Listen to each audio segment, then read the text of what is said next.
qui est un vrai astronome. Je ne passais pas pour les autres, il fallait que je le dise. Parce que, vous savez, dans l'astronomie, il y a beaucoup de métiers, il y a beaucoup de façons d'observer l'univers. Et là, nous avons la chance d'avoir un spécialiste de la mesure des distances, de la mesure des orbites de satellites, de la mesure de la prédiction des éphémérides, etc. Alors, M. Arlot travaille dans l'IMC, Céleste et de quel? répétez. C'est lié au bureau de longitude qui a été créé pendant la Révolution, par la Convention. Le 7 Messidor en 3 de la République. Vous vous rendez compte? Et vous savez pourquoi ça a été créé? Ça a été pour contrer les Anglais, parce qu'il y avait déjà eu un Brexit avant. Et donc, on espère maintenant le nouveau Brexit pour que les Anglais nous rendent notre méridien de Paris. Donc, nous avons assez parlé. Jean-Pierre vous a bien chauffé. Je vais immédiatement laisser la parole à M. Arlot. Vous pouvez parler, là? Ça va marcher ou il faut... Est-ce que le micro comme ça fonctionne? Non. Est-ce que le micro fonctionne? Non, non. Non, je crois pas. Il faut appuyer sur on. Il est allumé. Ça va marcher, ça. Mettez-le un peu plus. Un peu plus comme ça? Non, mais on peut prendre. Ça marche, non? Oui? Ça va comme ça? Bien. Il faut fermer les lumières qui éclairent l'écran. Oui, il faudrait éteindre la lumière qui éclaire l'écran. Le micro est ouvert pour fermer les lumières. Voilà. C'est là aussi. Voilà. On n'a pas besoin de me voir, c'est pas moi le plus important ici. La lumière, là. En train de chauffer.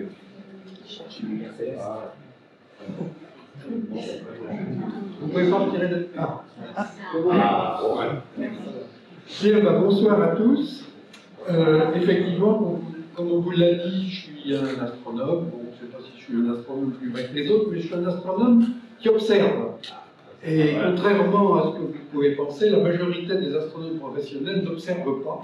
Ils travaillent devant leur ordinateur à faire de la modélisation. On est peut-être 20% à faire des observations, c'est tout. Les autres, ils analysent les observations. Alors, j'analyse aussi les observations. Mon sujet de travail, ce sont effectivement les satellites naturels des planètes. Et ce que je fais, c'est de l'astrométrie et de la dynamique. C'est-à-dire que je mesure les positions des satellites pour en déduire un modèle dynamique et prévoir où est-ce qu'ils seront dans l'avenir, prévoir les phénomènes dont je vais vous parler, et aussi essayer de comprendre qu'est-ce qu'ils sont, comment est fait leur intérieur, l'intérieur des satellites, rien qu'en les regardant, en regardant leur position. Donc là, je vais vous parler un petit peu de l'ensemble des satellites et on va voir qu'est-ce qu'on connaît, qu'est-ce qu'on aimerait connaître, qu'est-ce qu'on ne connaît pas, et surtout historiquement comment on a progressé. Alors mon domaine à moi, j'ai fait une thèse sur les satellites galiléens de Jupiter, qui sont effectivement peut-être les astres les plus importants, mais j'en parlerai justement. Alors qu'est-ce que c'est qu'un satellite? On va faire un petit peu la définition d'un satellite. Tout le monde comprend, c'est quelque chose qui tourne autour d'une planète. Effectivement, l'Union astronomique internationale a vraiment pris une définition très précise. Déjà les planètes, maintenant il n'y en a plus que 8, et les satellites, c'est ce qui tourne autour d'une planète seulement si le centre de gravité commun est à l'intérieur de la planète. Si le centre de gravité commun est entre les deux corps, alors on appelle ça un corps binaire.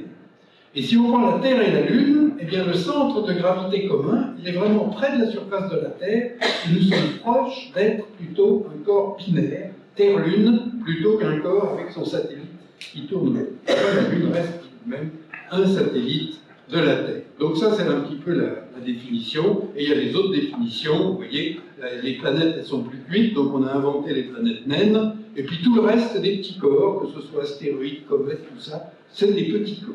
Voilà. Mais nous, ce qui nous intéresse ce soir, ce sont les satellites.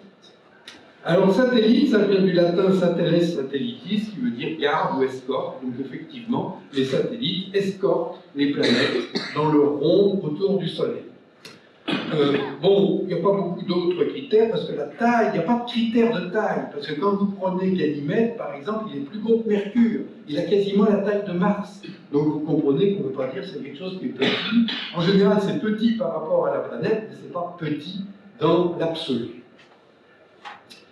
Alors voilà Là, je vous ai mis Vénus et la Terre, Mars, Mercure, et vous voyez Ganymède, par rapport à Mercure ou Mars, il est quand même assez gros. Ganymède, Callisto, Titan, c'est des choses qui sont assez grosses, les autres étant quand même un petit peu plus petits. Vous voyez notre Lune ici, qui a la même taille que Io ou que l'Europe. Donc là, vous avez un peu une idée de la taille de ces satellites qu'on va appeler les principaux satellites, et qui, vous allez voir, nous réservent bien des surprises, ne serait-ce que par leur taille, qui sont quasiment comme une petite planète. Alors voilà le nombre de satellites. Alors ce qu'on appelle satellites principaux, c'est ceux qui sont vraiment gros, ce pas des cailloux. Parce qu'autour des planètes, vous allez trouver plein de cailloux qui tournent un petit peu n'importe comment. Donc les satellites principaux, Vénus, il n'y a pas de satellite. La Terre, il y a la Lune. Mars, il y en a 2, mais ils sont tout petits, c'est des cailloux. Jupiter, il y en a 4. Saturne, bon, il y en a un gros, Titan et des petits. Bon, il y en a 8 qu'on connaît bien. Et puis, si on continue, on voit qu'il y en a Uranus et Neptune, qui ont quelques gros satellites. Alors, le nombre de satellites observés, c'est tous les petits cailloux qu'on voit. Alors, Vénus, il y en a un, effectivement, mais je vous en parlerai juste après. Vous verrez que c'est pas anodin d'avoir un satellite de plus, un satellite à Vénus. La Terre, effectivement, il n'y a pas que la Lune, il y a des petits cailloux qui tournent autour de la Terre. Mars n'a que 2 satellites qui sont vraiment petits. Et Jupiter a énormément de cailloux qui tournent autour. Alors là, il y en a, on les a observés, il y en a bien plus, comme Jupiter est loin. Évidemment, il y a tous ceux qu'on n'a pas vus. Pareil pour Saturne, et sans doute que pour Uranus et Neptune, c'est la même chose. Il y en a beaucoup plus, mais comme c'est très loin, on ne les a pas vus encore.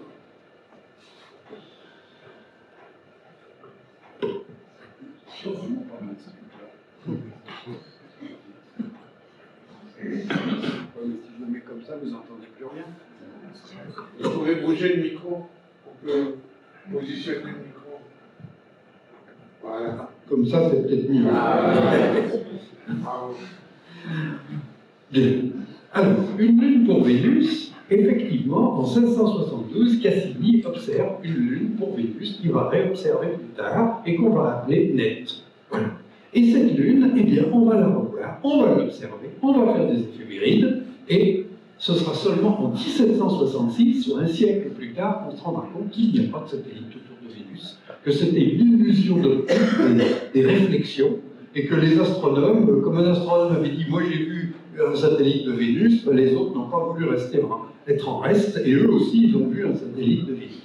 Donc ça c'est de la suggestion collective, que tout le monde voit un satellite autour de Vénus. Alors aujourd'hui on ne vous en parle pas trop, parce que les astronomes n'ont pas intérêt à se vanter de leurs exploits du passé, d'avoir vu un satellite là, puis il n'y en avait pas.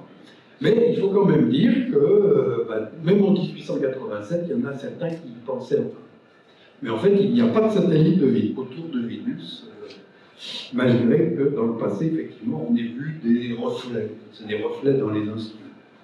Alors la Terre, évidemment, elle a un satellite, Mars. Alors, si on retourne au XVIIe siècle, par exemple, quand on a commencé à regarder le ciel avec un télescope, XVIIe, XVIIIe siècle, la Terre, on savait qu'il y avait la Lune, Jupiter, il y avait les fameux 4 satellites galiléens. Donc tout le monde a dit, s'il y en a 1 à la Terre et 4 à Jupiter, il y en a 2 à Mars et 8 à Saturne. Et en fait, c'est pas complètement faux. C'est pas complètement faux. Alors la Lune, la Lune, est-ce que c'est vraiment le seul satellite? Eh bien non, il y a des objets qui tournent un petit peu autour de la Terre. Alors je vais vous en citer 2, c'est 3753 Cruitney et 2202 AA29. Donc vous voyez que ce sont des des désignations d'astéroïdes, donc de cailloux qui tournent autour du Soleil. Mais est-ce qu'ils tournent, après tous les satellites, ils tournent tous autour du Soleil, mais en plus, ils tournent autour d'une planète. Alors dans le cas de ces deux astéroïdes, ils ont un mouvement très particulier qui laisse bien penser que, alors évidemment, quand on les voit qui tournent autour du Soleil, on voit la Terre et le satellite, mais ils tournent en se suivant. Alors en se suivant, ils sont assez loin, c'est vraiment des toutes petites choses. Hein, pour les trouver, ça n'a pas été facile. Mais vous voyez, on a ces orbites, vous avez la Terre, et là vous voyez le satellite qui, en tournant autour du Soleil, finalement, il tourne aussi autour de la Terre, avec une orbite qui n'est pas extraordinaire, évidemment. Vous voyez, c'est l'orbite jaune ici, avec la Terre ici, c'est pas tout à fait l'orbite. Alors là, il y en a un autre, c'est 2002 à 29, vous avez la Terre, et là, vous avez l'orbite de 2002 à 29. Donc il y a vraiment une orbite autour de la Terre. Alors évidemment, quand on regarde qu'est-ce qui se passe autour du Soleil, la Lune, ça fait aussi un petit truc un peu comme ça, mais l'astéroïde, il suit la Terre dans son mouvement. Alors, c'est pas très stable, on peut penser qu'au bout de plusieurs millions d'années, avec les perturbations de Jupiter, de Vénus autour, le satellite, ils finissent par s'échapper.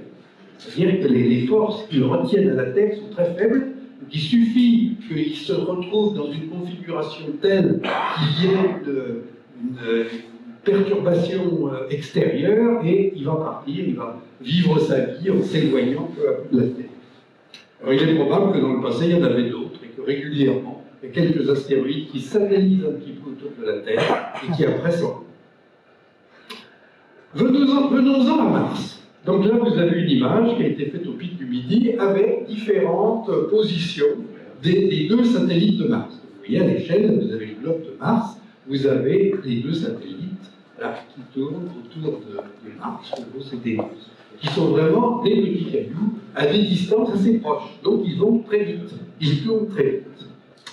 Alors, puisqu'on parle des satellites de Mars, je vais vous faire une référence à un livre de Jonathan Swift qui s'appelle Les Voyages de Gulliver. Gulliver, c'est un voyageur qui arrive dans un pays peuplé de Lilliputiens, c'est-à-dire de tout petits individus comme ça, qui, alors, vous voyez, on peut faire effectivement tout un tas d'histoires. Mais ce qui est extraordinaire, c'est que Swift, dans son roman, raconte toute l'histoire de Gulliver avec les Lilliputiens. Et chez les Lilliputiens, il y a des astronomes. Et ces astronomes, eh bien, ils ont découvert deux satellites autour de Mars, alors qu'à l'époque, il n'en était pas question du tout. Personne n'en avait jamais, ne les avait jamais vus, c'était tout à fait impossible. Alors, effectivement, les astronomes lilliputiens avaient calculé des périodes de 10 heures et de 21 heures et demie. Et en fait, en 1877, donc vous voyez, 150 ans plus tard, il y a un Américain qui découvre Phobos et Deimos, dont les orbites sont de 7h39 minutes et 30h18 minutes.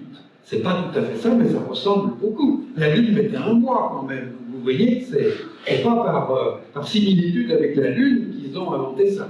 Donc c'est vrai que c'est très amusant de voir que dans un roman de science-fiction de 1727, eh bien, on avait trouvé des satellites autour de Mars. Alors deux, c'est possible, un la Lune, deux Mars, un, oui, la Terre avec la Lune, deux Mars, et quatre Jupiter. Donc entre Jupiter et la Terre, deux, c'était ça. Mais les durées de révolution qui étaient assez proches, ça c'est assez étonnant. Donc ils ont été découverts avec cette grande lunette qui est à Washington, effectivement. Il a fallu vraiment une lunette très puissante pour réussir à voir ces deux petits objets.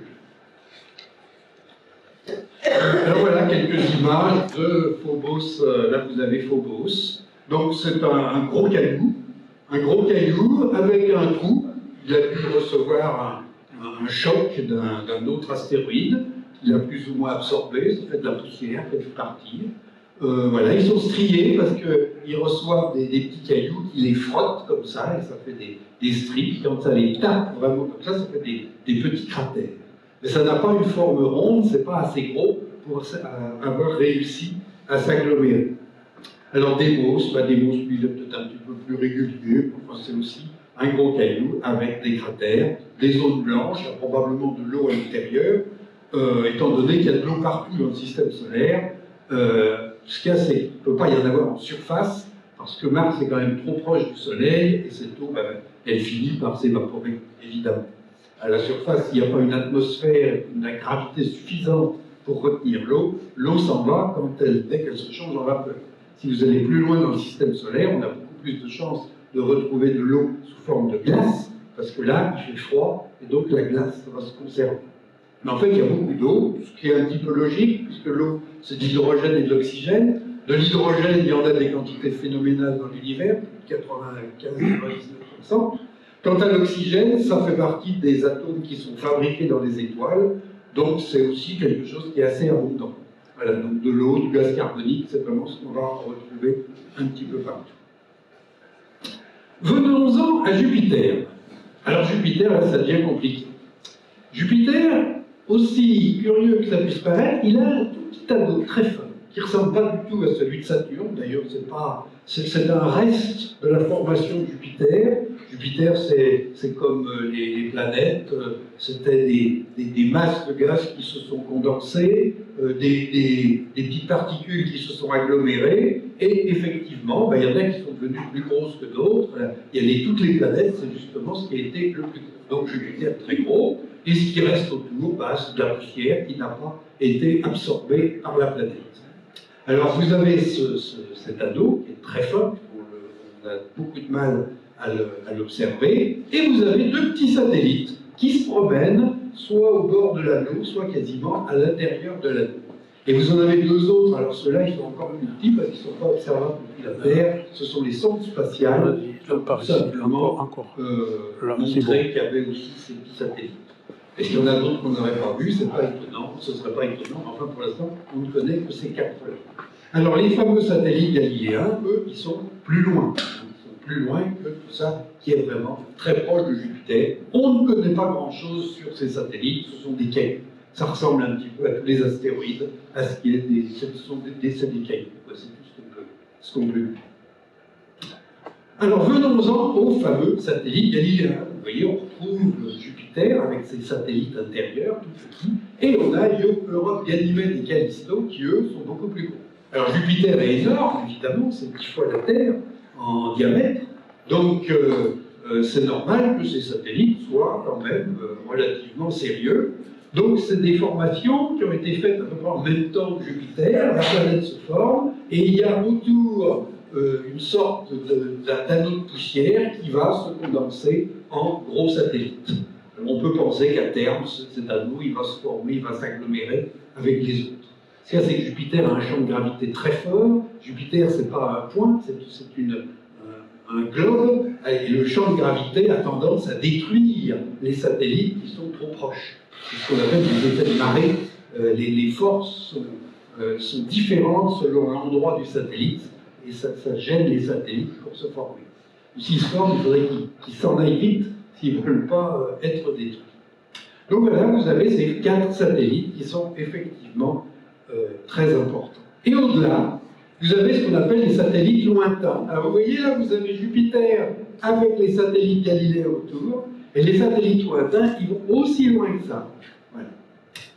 Alors là, il y a une chose assez curieuse, c'est qu'il y a 2 groupes de satellites lointains, un qui tourne dans le bon sens et un qui tourne dans l'autre sens, à l'envers. Et il y en a un qui est à 10 millions de kilomètres de Jupiter et l'autre qui est à 20 millions. Donc, sans doute des captures de familles d'astéroïdes. Donc ça, ce serait une famille d'astéroïdes qui serait faite capturer par Jupiter, parce que Jupiter, il est vraiment très gros. Et il a fait le ménage autour de lui. Soit les astéroïdes ont été absorbés, ils sont tombés sur Jupiter, soit ils se sont satellisés.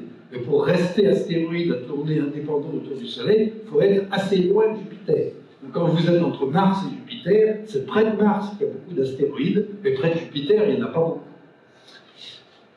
Donc ça, ce sont ces fameux satellites qui sont...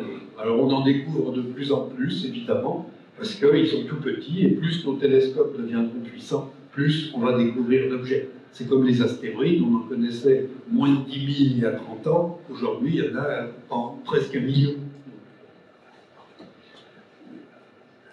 Alors revenons aux satellites galiléens de Jupiter, parce qu'eux, ils ont vraiment une histoire dans, j'allais dire, la société humaine a vraiment vécu avec les satellites de Jupiter depuis depuis très longtemps. Donc Galilée, en 1610, il braque sa lunette sur le ciel. Bon, tout le monde avait des lunettes, mais c'était pour regarder à la surface de la Terre, en mer. Les marins, ils avaient des lunettes, et Galilée est le premier à se dire, bah, tiens, pourquoi je ne regarderais pas dans le ciel? Alors vous allez dire, c'est bizarre, personne n'a eu l'idée avant lui.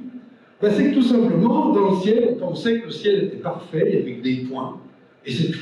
On voyait des points à l'œil, on pensait qu'il y avait que des points, donc à quoi aurait servi une lunette de regarder des points dans le ciel? Mais Galilée le fait, il se rend compte qu'il n'y a pas que des points dans le ciel, et en particulier, quand on regarde Jupiter, on voit un globe, et curieusement, il y a des petits points à côté. Alors, évidemment, alors ça c'est pour vous montrer ce qu'on voit dans un petit télescope, ça ne va pas aussi vite, hein, je vous le dis tout de suite, ceux qui ont déjà observé ça, que ça va pas aussi vite. Mais c'est quand même assez rapide, d'un jour à l'autre, ça change énormément de position. Hein. Même, vous suivez la même nuit, il y a deux satellites qui sont éloignés, d'un coup vous les retrouvez l'un à côté de l'autre. Donc, mais c'est ça, vous voyez, vous avez cette taille de Jupiter, et ces petits points lumineux qui tournent tout autour. Alors voilà ce que Jupiter a vu, le 7 janvier 1610, il fait un dessin où il a Jupiter, et il a 3 étoiles brillantes autour. Alors il se dit, bah, Jupiter est à côté d'étoiles brillantes. Alors c'est quand même curieux parce que c'est des étoiles très brillantes. Il faut bien penser qu'il y a peu d'étoiles qui ont la brillance des satellites de Jupiter. On est dans des magnitudes 5-6, des étoiles de magnitude 5-6, il n'y en a pas beaucoup. Hein, Mais Galilée se dit, bah, c'est un hasard, il se trouve que Jupiter est à côté de 3 étoiles brillantes. Ça l'étonne un peu, parce que 3 étoiles aussi brillantes, aussi proches l'une que l'autre, il n'y en a pas beaucoup, mais enfin, pourquoi pas? À l'époque, on ne connaissait pas le ciel, hein. Il n'y avait que lui qui observait avec sa lunette, donc il ne pouvait pas demander aux autres ce qu'ils avaient vu. Mais le lendemain, il revient, et puis qu'est-ce qu'il voit? Il voit Jupiter, et il voit ces 3 petites étoiles. Alors il trouve ça un petit peu curieux, parce qu'il sait que Jupiter se déplace dans le ciel. Et si Jupiter était parti par là, bah effectivement, les étoiles se retrouvaient à droite. Mais le mouvement de Jupiter, c'est pas ça, il s'en va vers l'ouest, vers l'Occident, par là. Donc en fait, les étoiles auraient dû, les 3 petites étoiles auraient dû être à gauche de Jupiter, et Galilée les voit à droite. Donc là, il se dit, qu'est-ce qui se passe? Bon, vivement demain que je vois ce qui se passe. Il revient le lendemain, mais il ne peut pas observer parce qu'il y a des nuages. Bon. Ah bah tant pis, on va revenir le 10, alors là, il n'y en a plus que 2, ils sont à gauche. Le 11, mais il n'y en a plus que 2, ils sont... Alors là, bon, Jupiter s'est un peu déplacé. Et au fur et à mesure qu'il observe, il se rend compte que, bah, ils restent toujours là, mais ils sont un petit peu dans le désordre autour. Tantôt à droite, tantôt à gauche. Et bien finalement, il va comprendre, il va dire, bah, c'est tout simplement des étoiles qui accompagnent Jupiter. Mais alors il faut bien penser que c'est une révolution, puisque tout tournait autour de la Terre, tout était propre dans le ciel, et tout d'un coup il voit un système, Jupiter, ces satellites, qui vit sa vie dans un coin, sans s'occuper de la Terre et même du Soleil. Donc ça, c'est quand même quelque chose, c'était pas du tout dans ce qu'on imaginait de l'univers. Voilà, donc il finit par se dire, ben voilà, effectivement, il y a 4 étoiles qui tournent autour de Jupiter. Et il publie, voilà, dans des ouvrages aujourd'hui célèbres, il parle des 4 planètes qui sont avec Jupiter. Et il les appelle les astres médicéens, tout simplement parce qu'il est un petit peu lèche-cul, et qu'il se dit, le prince qui me paye, je vais lui donner un peu, l'appeler comme le prince de Médicis.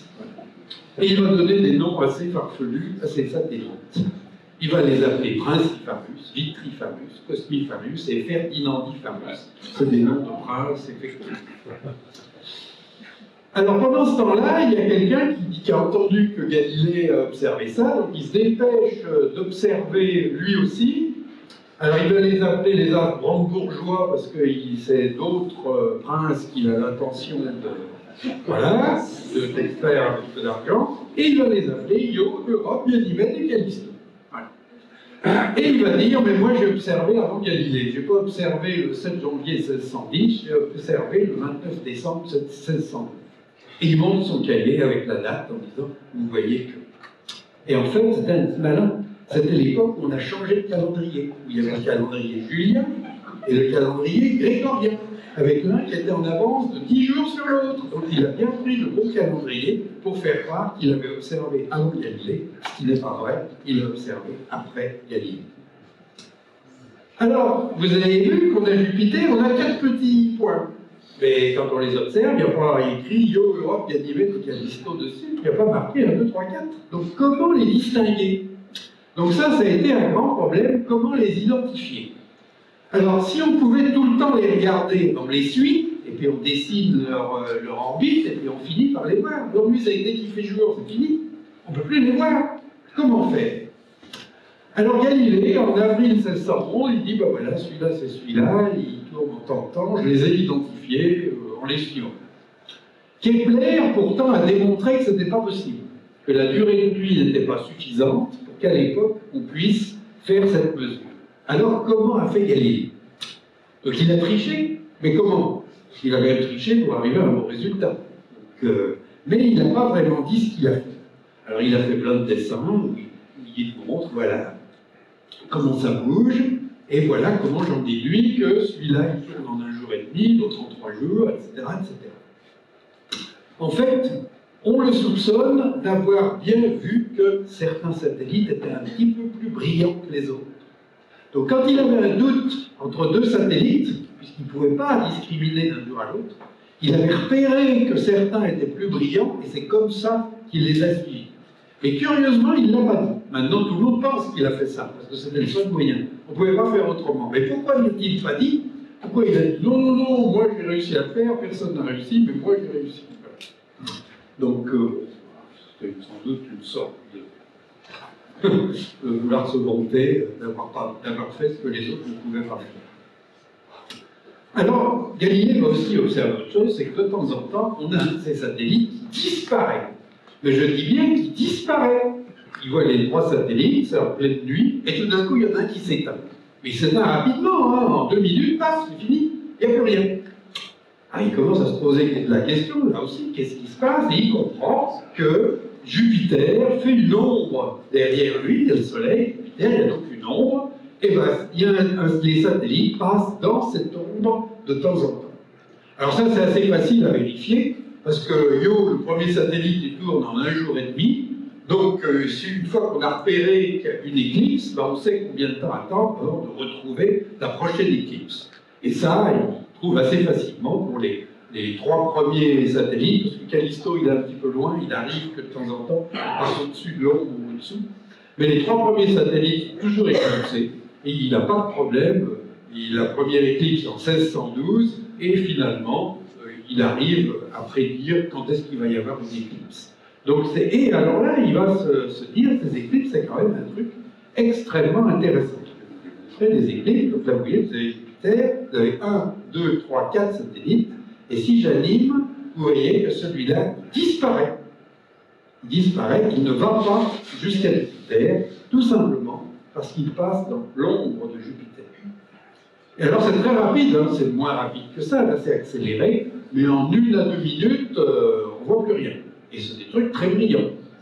Donc c'est vrai que c'est spectaculaire, et aujourd'hui avec n'importe quel petit satellite en éclipse.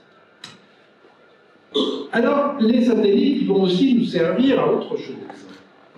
Remer, qui est un observatoire de Paris entre 1676 et 1680, observe justement ces éclipses. Et il note que, ben voilà, elles arrivent à telle heure, mais ça devrait être complètement régulier, et pourtant, il y a des périodes où elles sont un peu en avance, et des périodes où elles sont un petit peu en retard. Alors il se dit, qu'est-ce que c'est que cette histoire? Et il finit par se dire, ben, c'est que tout simplement la vitesse de la lumière, elle est finie. La lumière ne se déplace pas instantanément, comme on le croyait à l'époque, mais elle a une vitesse finie. Donc si elle a une vitesse finie, vous voyez, quand on a Jupiter et ses satellites, avec l'éclipse derrière, ben, quand la Terre est là, ou quand elle est là, eh bien, il y a quand même près de 200 millions de kilomètres de différence, et ben, la lumière, ça va quand même faire presque 10 minutes. Donc effectivement, ça se voit. Et il ne va pas calculer la vitesse de la lumière, Remer, mais il montre que la vitesse est finie. Alors après, d'autres que lui vont le faire, hein, ça va être assez facile de le faire, sauf qu'on ne connaît pas bien la distance de Jupiter, hein, il faut quand même aussi la calculer. Kepler arrive avec ses lois, c'est quand même assez compliqué, mais enfin, On va y arriver. Mais vous voyez déjà les satellites de Jupiter, c'est à eux qu'on doit de savoir que la lumière a une vitesse finie. Alors Galilée, il va aussi se dire, mais les éclipses, ça doit pouvoir nous servir aussi à quelque chose. Alors il y a un grand problème à l'époque, qui est le problème de déterminer les longitudes.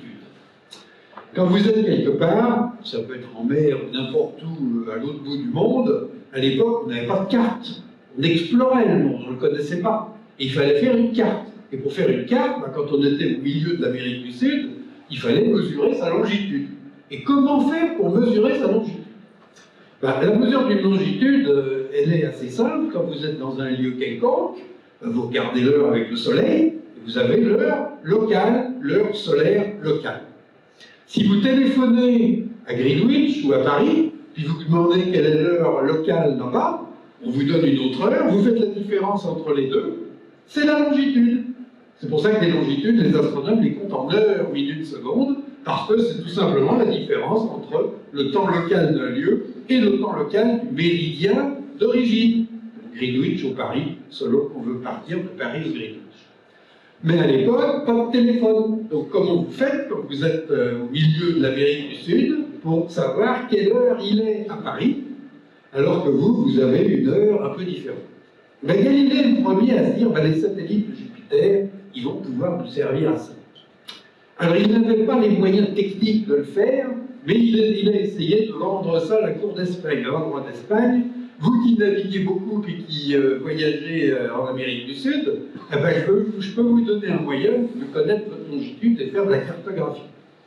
Et il a voulu vendre ça, et le roi d'Espagne ne l'a pas cru, et ne lui a pas acheté le brevet pour calculer ses longitudes.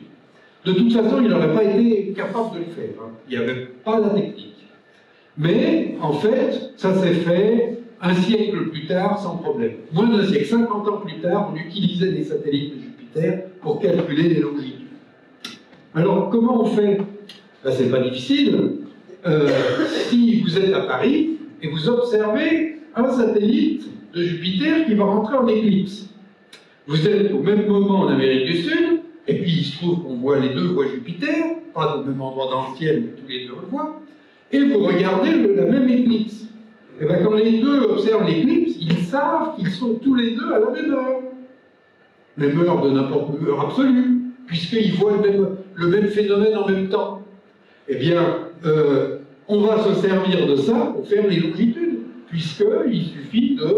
alors, il y a soit le géographe qui veut faire des cartes, soit le voyageur qui veut savoir où il est, vont utiliser les satellites de Jupiter.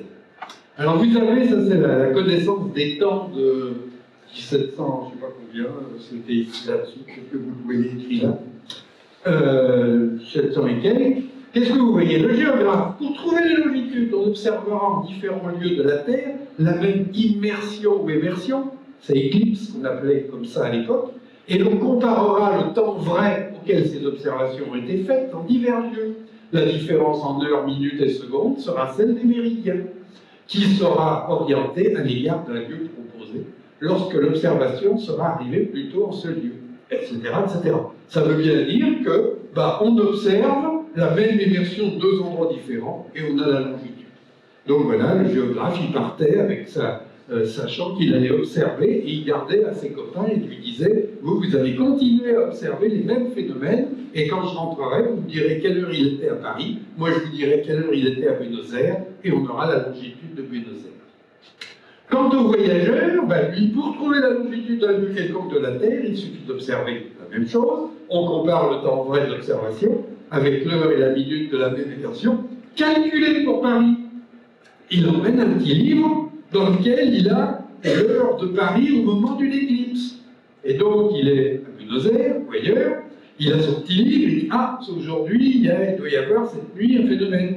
Je ne sais pas à quelle heure, donc j'attends. » Et dès qu'il le voit, il dit « Tiens, il est cette heure-là à Paris, et comme il est cette heure-là ici, voilà ma longitude. » Donc, le géographe comme le voyageur vont utiliser pendant plus d'un siècle les satellites de Jupiter pour se diriger. Alors voilà, observation de quelques éclipses des satellites de Jupiter en divers lieux en 1703. Donc à Bologne, voilà, on observe à 12h31 minutes 18 secondes. à Lyon. Et on a la différence de méridien entre Paris et Bologne, à Lyon. Et puis on continue comme ça, on a la différence entre Paris et Lyon. Et on a ces observations-là sans arrêt, et comme ça, on va calculer les longitudes. Les latitudes, pas de problème, c'est la hauteur de l'étoile polaire qui vous la donne, donc c'est pas difficile, la latitude, on a toujours su faire. Mais la longitude, c'était plus compliqué. Donc vous voyez l'intérêt de ces fameux satellites de Jupiter. Et comme ils tournaient très régulièrement, c'était très facile de prévoir les éclipses, et on publiait, alors ça c'était pour 1714, les émersions en janvier, 1er janvier, 3, 5, 7, oui, il y en a beaucoup, il y en a tous les jours. Donc il suffisait que pas de nuages pour pouvoir s'en servir. Et quand Louis XIV crée l'Observatoire de Paris, il dit aux astronomes, bon, je ne vous paye pas pour vous amuser, je vous paye pour que vous utilisiez les astres. Louis XIV n'était pas un scientifique, donc il ne pouvait pas leur dire ce qu'ils devaient faire, mais débrouillez-vous pour me cartographier la France, déjà. Donc les astronomes, en utilisant les satellites de Jupiter, vont faire une nouvelle cartographie de la France. C'est la courbe noire, et la courbe légère à côté, c'est ce qu'on croyait avant. Donc vous voyez, on réduit énormément la taille de la France dès qu'on fait des mesures précises. Et Louis XIV dira à ses astronomes, vous êtes bien ingrats que je vous paye un bel observatoire et que vous me réduisez la France de plus que tous mes ennemis européens réunis.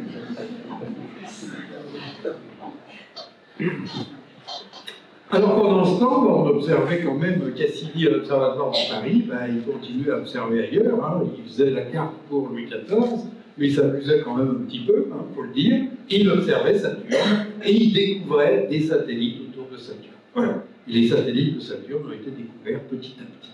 À cette époque-là, on avait des instruments qui n'étaient pas très puissants, mais pour les satellites plus brillants, c'était quand même relativement... Alors maintenant, je vous ai dit que c'était facile de prévoir les phénomènes des satellites de Jupiter. Bon, facile, c'est un grand mot.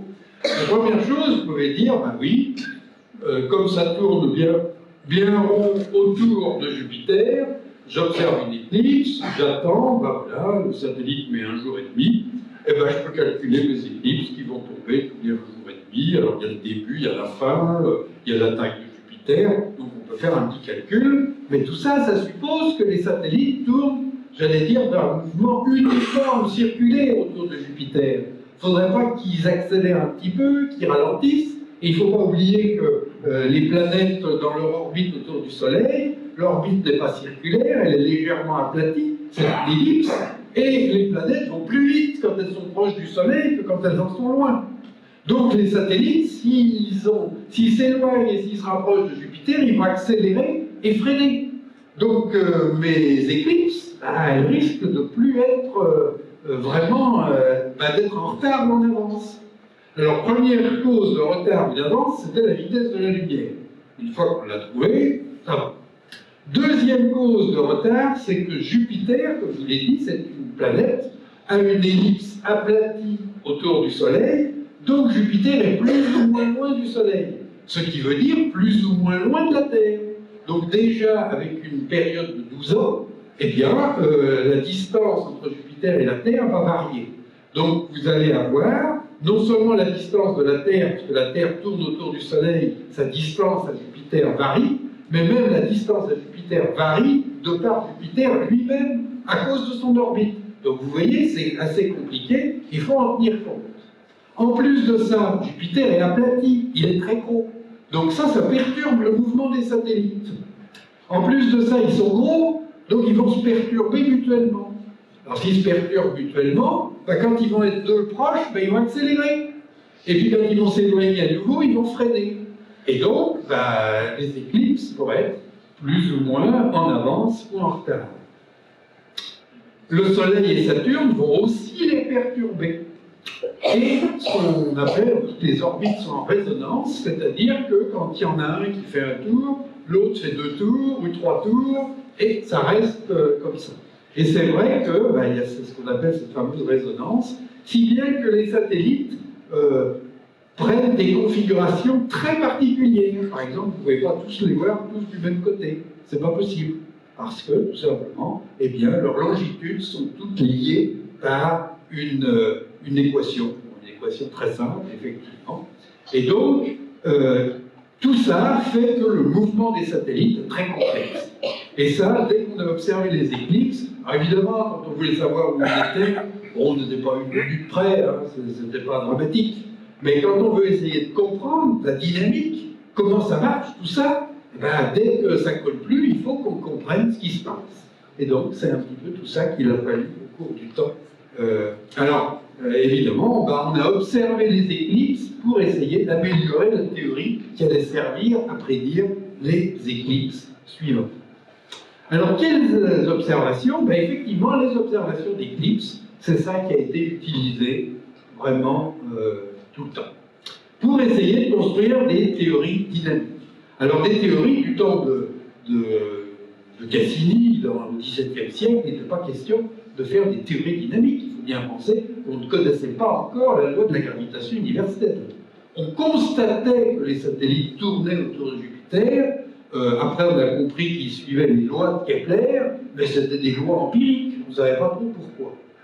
Donc, pendant tout ce temps-là, on essayait de faire ce qu'on appelait de la cinématique, c'est-à-dire d'analyser le mouvement et de le comprendre. Et c'est après, à la fin du XVIIe siècle, au début du XVIIIe, qu'avec la loi de Newton, on s'est dit, il y a une loi, en fait, qui doit guider ces satellites dans leur mouvement. Donc on a commencé à écrire des équations du mouvement des satellites. Et comme vous avez vu, c'était assez compliqué, puisqu'il y avait plein de choses. Il fallait écrire des équations énormes. Ça, c'est une observation pour vous dire que quand on observait une éclipse, on ne regardait pas en disant « Tiens, j'ai vu une éclipse, et il était l'heure ». Non, c'était beaucoup plus compliqué que ça. On essayait d'obtenir le milieu de l'éclipse, puisque en fait, je vous ai dit, ça s'éteignait rapidement. Et ça s'éteignait en 1 à 2 minutes. Alors on voulait une précision plus grande que 1 à 2 minutes. Donc on a standardisé la façon de les observer. Tout le monde observait les mêmes phases du phénomène, de façon à ce que tout le monde se mette d'accord pour dire voilà où il était, au moment de l'éclipse. Donc voilà pourquoi c'était si compliqué. Ils avaient tout un tas de mesures qu'ils faisaient pour avoir la demi-durée avec une correction et avoir l'heure réelle de l'éclipse. Voilà, donc c'est une éclipse en 1799 à Cracovie. Alors le problème, il y a eu quand même quand observer les éclipses c'était bien, mais d'abord il fallait attendre qu'il y ait une éclipse pour faire une observation. Donc vous en avez une par jour, ce qui n'est pas beaucoup, et puis une par jour, il ne fallait pas qu'il y ait de nuages en plus. Donc vraiment, pour modéliser un mouvement très compliqué, avoir un point une fois de temps en temps, c'était pas terrible. Donc ça, c'était la première chose. La deuxième chose, c'est tout ce que je vous ai montré, essayer de savoir c'est quoi l'instant d'une éclipse. Ben, vous voyez, vous avez Jupiter, il a une atmosphère autour. Ben, quand le satellite arrive derrière Jupiter, ça veut dire qu'il y a un cône d'ombre derrière Jupiter. Mais dans l'atmosphère de Jupiter, il y a un phénomène de réfraction. Regardez le Soleil à son coucher. Vous voyez qu'il est tout troublé. L'heure de coucher de soleil n'est pas toujours la même parce que la réfraction est plus ou moins forte. Donc vous avez une imprécision énorme. On ne peut pas vous donner l'heure de coucher de soleil à mieux qu'une minute près parce que les couches d'air de l'atmosphère troublent le phénomène. Eh bien, il se passe la même chose. Alors, quand vous avez une éclipse d'un satellite de Jupiter, c'est un coucher de soleil sur le satellite. Et c'est dans l'atmosphère de Jupiter que les rayons sont absorbés. Ne connaissant pas bien l'atmosphère de Jupiter, on ne connaît pas bien le retard ou l'avance que l'on a dans le phénomène. Donc là, il y a encore une inconnue au moment de mesurer ce genre de phénomène. Donc vous voyez, il y a un problème de précision et un problème qu'on n'a pas assez d'observation. Alors on va chercher d'autres systèmes, et ça va être le 18e et le 19e siècle, surtout le 19e siècle, qui va devenir beaucoup plus technique. Donc on va construire des instruments. Alors il y a ce qu'on appelle un héliomètre. L'héliomètre, c'est un instrument qui a été mesuré pour calculer des petites distances, des diamètres du Soleil, héliomètre, diamètre du Soleil. Comment ça marche? Vous avez une lentille que vous allez couper en deux par le milieu. Vous allez faire glisser les deux demi-lentilles et donc chaque objet que vous aurez dans le ciel, il sera double, puisque chaque lentille vous donnera un objet différent. Et si les deux demi-lentilles ne sont pas en face, eh bien les objets vont s'éloigner au fur et à mesure, dans votre oculaire, au fur et à mesure que vous déplacez les deux demi-lentilles. Alors qu'est-ce que vous faites? Vous alignez deux satellites le long de là où la lentille a été coupée, et puis vous allez déplacer vos deux lentilles jusqu'à ce que les deux satellites se superposent. Et à ce moment-là, vous mesurez le déplacement de vos lentilles et vous avez la distance entre les deux satellites, avec une très grande précision. J'ai analysé ces observations-là, même aujourd'hui on les utilise encore tellement elles sont bonnes. Donc ça a été une sorte de révolution. On pouvait observer les satellites à chaque instant, mesurer leur distance mutuelle entre eux avec une très grande précision. Donc il y a eu au XIXe siècle non seulement des observations d'éclipses, toujours, parce que ça c'était facile, les gens étaient bien rodés, et ceux qui avaient la chance de posséder un instrument de ce type, eh bien ils observaient des distances entre les satellites. Alors on a amélioré la dynamique de nos satellites, et on s'est dit, est-ce que ces satellites, ils accélèrent ou est-ce qu'ils freinent sur leur orbite? C'est une question qui est intéressante, puisque vous savez que la Lune, elle s'éloigne de la Terre, donc son mouvement ralentit, elle tourne de moins en moins vite. Ce qui nous renseigne sur le fait que la Terre, elle n'est pas solide, puisque ce sont des effets de dissipation d'énergie qui vont éloigner la Lune. Et effectivement, c'est des effets de marée sur la Terre, puisque la Terre a des fluides qui freinent son mouvement. Voilà. Alors on se pose la question, est-ce qu'avec les satellites de Jupiter, il se passe la même chose? Eh bien, dès qu'on a fait des mesures, on a vu que les satellites accéléraient. Tous, ils accéléraient à fond. Alors on se dit, c'est un petit peu curieux, qu'ils vont quand même un peu vite, jusqu'à ce qu'on comprenne que, vous voyez l'intérêt de ces satellites aussi, jusqu'à ce qu'on comprenne qu'en fait c'est la Terre qui ralentit. Si vous prenez comme base de temps le mouvement de la Terre, un jour tous les 24 heures, et que vous mesurez, vous observez avec ce temps-là les éclipses des satellites de Jupiter, et bien vous les voyez accélérer. Elles vont de plus en plus vite. Très peu, je vous le dis, mais enfin, on peut le mesurer.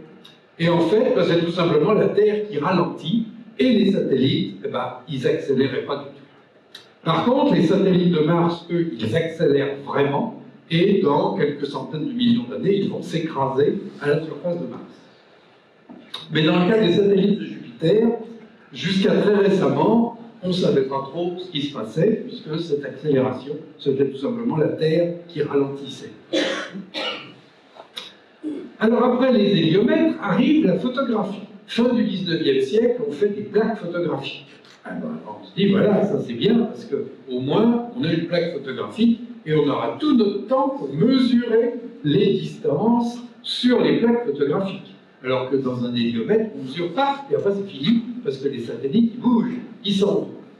Alors la plaque photographique, elle est moins efficace que l'œil, elle est très peu sensible par rapport à l'œil, elle est facilement éblouie, vous voyez, quand vous avez Jupiter ici, il vous envoie de la lumière partout, donc après ça va être difficile de voir où sont les satellites, mais l'avantage, c'est qu'on peut en prendre beaucoup et faire beaucoup de mesures. Donc fin du 19e siècle, on va commencer, et pendant un siècle, on va faire de la photographie. Alors là, par contre, on va abandonner les éclipses. L'observation d'éclipses est bien moins précise que l'observation photographique. Donc à partir du début du XXe siècle, on n'observe quasiment plus les éclipses par Jupiter. Alors comment savoir de quoi sont faits les satellites de Jupiter? Alors, voilà, on fait des dessins. On prend des lunettes très puissantes, comme la grande lunette de Meudon par exemple, et on fait des dessins pour essayer de comprendre est-ce qu'il y a des taches, est-ce que ces taches varient au cours du temps, ce qui penserait qu'il y a une météorologie à la surface. Voilà. Donc on va faire des dessins comme ça pendant tout le XXe siècle. Ça a été fait encore dans les années 1970, où on n'avait pas d'optique adaptative, donc il n'était pas question d'avoir des détails, alors que l'œil arrive à faire de l'optique adaptative. Avec l'œil, vous voyez des choses beaucoup plus nettes qu'avec une photographie qui, elle, va intégrer toutes les variations de l'atmosphère. votre œil réussit à discriminer et vous pouvez voir des choses qu'on ne peut pas voir sur une photographie. Donc là, on commence à s'intéresser à la nature de nos satellites de Jupiter. Alors voilà une image CCD qui a été faite au pic du Midi en 1980. Alors vous voyez, Jupiter, il est pas mal quand même. Et vous voyez qu'à la surface de Ganymède, eh bien, on a des détails. Donc, grâce au CCD, qui permettent, dans des sites qui ont quand même un bon signe, hein, au pic du Midi, on a de très bonnes images, on commence à pouvoir faire des images des satellites de Jupiter. Mais on ne voit pas encore grand-chose, évidemment, mais c'est la période où on va commencer à lancer des sondes spatiales qui, elles, vont nous en montrer, évidemment, beaucoup plus que ce qu'on peut voir depuis la Terre. Alors, revenons un petit peu aux observations photographiques qui vont, tout au cours du XXe siècle, s'améliorer. Alors, il y a ce problème, vous voyez, sur une plaque photographique, qu'est-ce qu'on fait? On fait 1, 2, 3, 4, 5 pauses successives en déplaçant la plaque photographique. Pourquoi? Ben, tout simplement parce qu'une plaque photographique, ça coûte très cher, et plutôt que de ne faire qu'une seule observation sur une plaque, eh bien là, on en fait 5, en décalant la plaque photographique. Alors Jupiter est très brillant, et pour éviter qu'il pollue l'environnement des satellites, on va mettre un filtre seulement sur Jupiter. Alors il y a plusieurs techniques. On peut mettre un filtre général sur, j'allais dire, une plaque qu'on a exposée un petit peu, puis qui est un peu transparente, et on fait en sorte qu'il soit moins transparent là où on va mettre Jupiter, et très transparent autour. Ça, c'est la première technique, avec des filtres. On peut mettre aussi des obturateurs tournants. Alors, il y a ça qui va tourner, et vous voyez que pendant que ça tourne, ben, les satellites seront plus exposés que Jupiter, qu'on va mettre derrière cette partie-là. Donc ça va tourner, et comme ça, on aura des images meilleures. Ou bien, on va faire des filtres comme ça, pour cacher juste Jupiter, en gardant les satellites plus exposés. Donc voilà, tout ça c'est pour essayer d'améliorer encore l'astrométrie des satellites, avoir des images qui seront encore meilleures.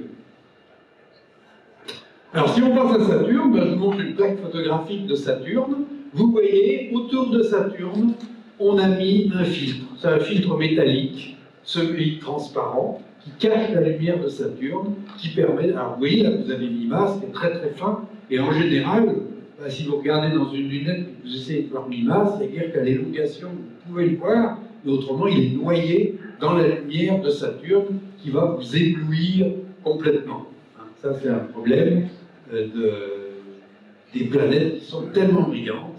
Alors évidemment, quand vous vous éloignez et que vous allez encore plus loin, même si la distance entre le satellite et la planète est la même, quand vous arrivez à Neptune, alors là, c'est complètement collé, parce qu'elle est tellement loin que l'angle sous lequel on voit la distance entre la planète et le satellite, ben, il est encore plus petit. Et donc, on est encore plus ébloui. Donc, plus on s'éloigne du Soleil, plus de la Terre surtout, ben, plus c'est difficile d'observer les satellites. Alors aujourd'hui, ce qu'on fait, ben, c'est que maintenant, on a abandonné les plaques photographiques dans les années 90, fin du XXe siècle, pour les CCD et les CMOS. Mais aujourd'hui, on se dit, mais si je prends une plaque de 1900, il y a un siècle, ben, qu'est-ce que je vais faire? Ben, je vais numériser cette plaque, et puis je vais aujourd'hui la réanalyser avec des ordinateurs, ce qu'on n'avait pas autrefois, surtout avec des machines qui vont numériser à quelques nanomètres, vraiment quelque chose d'extrêmement précis. Il ne faut pas oublier que sur les plaques photographiques, il y a des étoiles, il n'y a pas que les satellites de Jupiter, et qu'aujourd'hui, avec Gaïa, qui est un satellite astrométrique qui a mesuré toutes les étoiles jusqu'à la magnitude 20, même un petit peu plus, eh bien, toutes les étoiles qui sont sur les plaques vont nous donner des échelles de distance pour les satellites. Donc on peut aujourd'hui analyser des plaques qui ont un siècle avec la même précision qu'aujourd'hui. Donc on est capable aujourd'hui d'observer dans le passé grâce à des plaques que l'on va renumériser et réanalyser. Donc ça c'est un projet qui est en cours pour numériser les plaques du passé. Et tout ça, je vous le répète, c'est que le mouvement des satellites galiléens Jupiter est l'un des mouvements les plus complexes de la mécanique céleste, tellement il y a de corps qui perturbent, et que la compréhension du mouvement de ces satellites peut nous permettre justement de connaître énormément de choses sur la dynamique des corps et sur ces corps-là, comme je vais vous le montrer. Ça, c'est pour vous donner un petit peu la précision. Alors la précision, ça, c'est des millièmes de seconde de degré, c'est donc une précision en angle. Et en kilomètres, évidemment, sur place, hein, on peut mesurer. Et vous voyez que les éclipses sont les moins précises. Après, vous avez les plaques photographiques. Je ne vous ai pas parlé de l'instrument méridien. Un instrument méridien, c'est qu'on attend que l'objet passe dans la direction du sud. Quand il passe dans la direction du sud, on note l'heure, et si on connaît bien sa longitude, alors on connaît la position de l'objet. C'est une petite opération qu'on fait avec les angles anciennes, c'est très simple. Et c'est très précis, vous voyez, c'est très précis, c'est même plus précis que les plaques photographiques. Le problème, c'est qu'on ne peut faire qu'une seule observation par jour, plutôt par nuit, au moment où le satellite passe dans la direction du sud. Donc c'est un petit peu embêtant, s'il y a un nuage à ce moment-là, c'est fichu. Alors quand on reprend nos plaques photographiques numérisées et qu'on va les réduire avec le catalogue Gaïa, vous voyez, on passe de 100 millièmes à 30 millièmes de seconde de degré, qui fait de 300 à 100 km de précision. C'est quand même un net problème.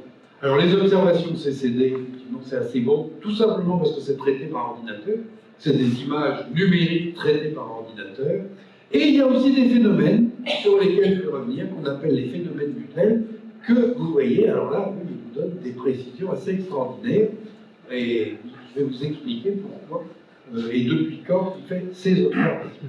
Alors le but, c'est effectivement cette fameuse accélération des satellites.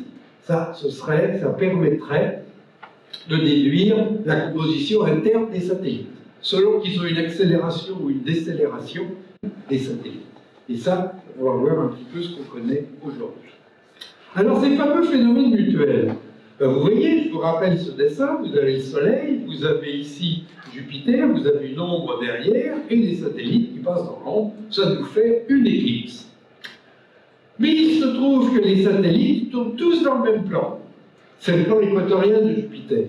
Eh bien, quand le Soleil passe dans ce plan, eh bien, derrière un satellite, il y a une ombre, et il y a un autre satellite qui passe dans l'ombre. Donc, vous avez des éclipses secondaires qui sont des éclipses entre les satellites. Alors, vous avez aussi des occultations, c'est quand, depuis la Terre, on voit deux satellites dont l'un passe devant l'autre. Alors, ces phénomènes, eh bien, ils sont beaucoup plus précis que les éclipses, tout simplement parce qu'il n'y a pas d'atmosphère sur les satellites. Donc ce problème dans l'atmosphère de Jupiter qui faisait qu'on se posait la question de savoir quand est-ce que l'éclipse commençait, eh bien elle a disparu. Elle a disparu puisque là, il n'y a pas d'atmosphère sur les satellites de Jupiter. Alors on va les calibrer avec la taille des satellites. Alors on commence en 1973, ces observations. Pourquoi en 1973? Pourquoi pas avant? Eh bien encore une fois, il faut pouvoir les prévoir, ces phénomènes. Regardez cette précision. Vous avez un alignement entre les deux satellites. Donc il faut donc que la précision de position d'un satellite par rapport à l'autre soit plus petite que la taille du satellite lui-même. Si vous avez une erreur qui est plus grande que le satellite, vous ne savez pas s'il va passer au-dessus de l'ombre ou en dessous ou dedans. Donc il faut que, les modèles dynamiques soient suffisants pour avoir cette précision-là, et deux, qu'on soit capable de faire des calculs de précision avec cette précision-là. Donc, il faut des bonnes théories, et deux, il faut un ordinateur. Sans ordinateur, sans calcul automatique, vous ne pouvez pas arriver à ça. Donc, 1973, c'est l'arrivée des ordinateurs dans les laboratoires scientifiques, et donc, eh bien, on va faire des prédictions de ces phénomènes, et on va commencer à les observer. Alors, au début, on ne connaît pas la taille des satellites, et ça va nous aider aussi à mesurer la taille des satellites. Parce que quand vous avez une occultation, le temps, la durée de l'occultation est proportionnelle à la taille du satellite. Mais quelques années plus tard, on aura les sondes spatiales qui vont mesurer très précisément la taille des satellites, et on utilisera ces données-là pour avoir les positions des satellites. Et là, bien sûr, on aura une très grande précision. Ce qui explique la précision que je vous ai montré tout à l'heure. Alors, depuis 1973, tous les 6 ans, puisqu'il faut que le Soleil passe dans le plan équatorial de Jupiter, on observe ces phénomènes et on a un réseau d'observateurs. Alors, ce qui est intéressant, c'est qu'en 1973, dans le réseau, il y avait une douzaine d'observateurs seulement, et c'était tous des professionnels. Il fallait des photomètres photoélectriques qui étaient des bêtes de course, qui valaient très cher. Aujourd'hui, avec n'importe quel petit CCD, vous faites ça. Alors, qu'est-ce qui se passe? À l'origine, on n'avait quasiment que des astronomes professionnels. Aujourd'hui, 90% de notre réseau, ce sont des astronomes amateurs.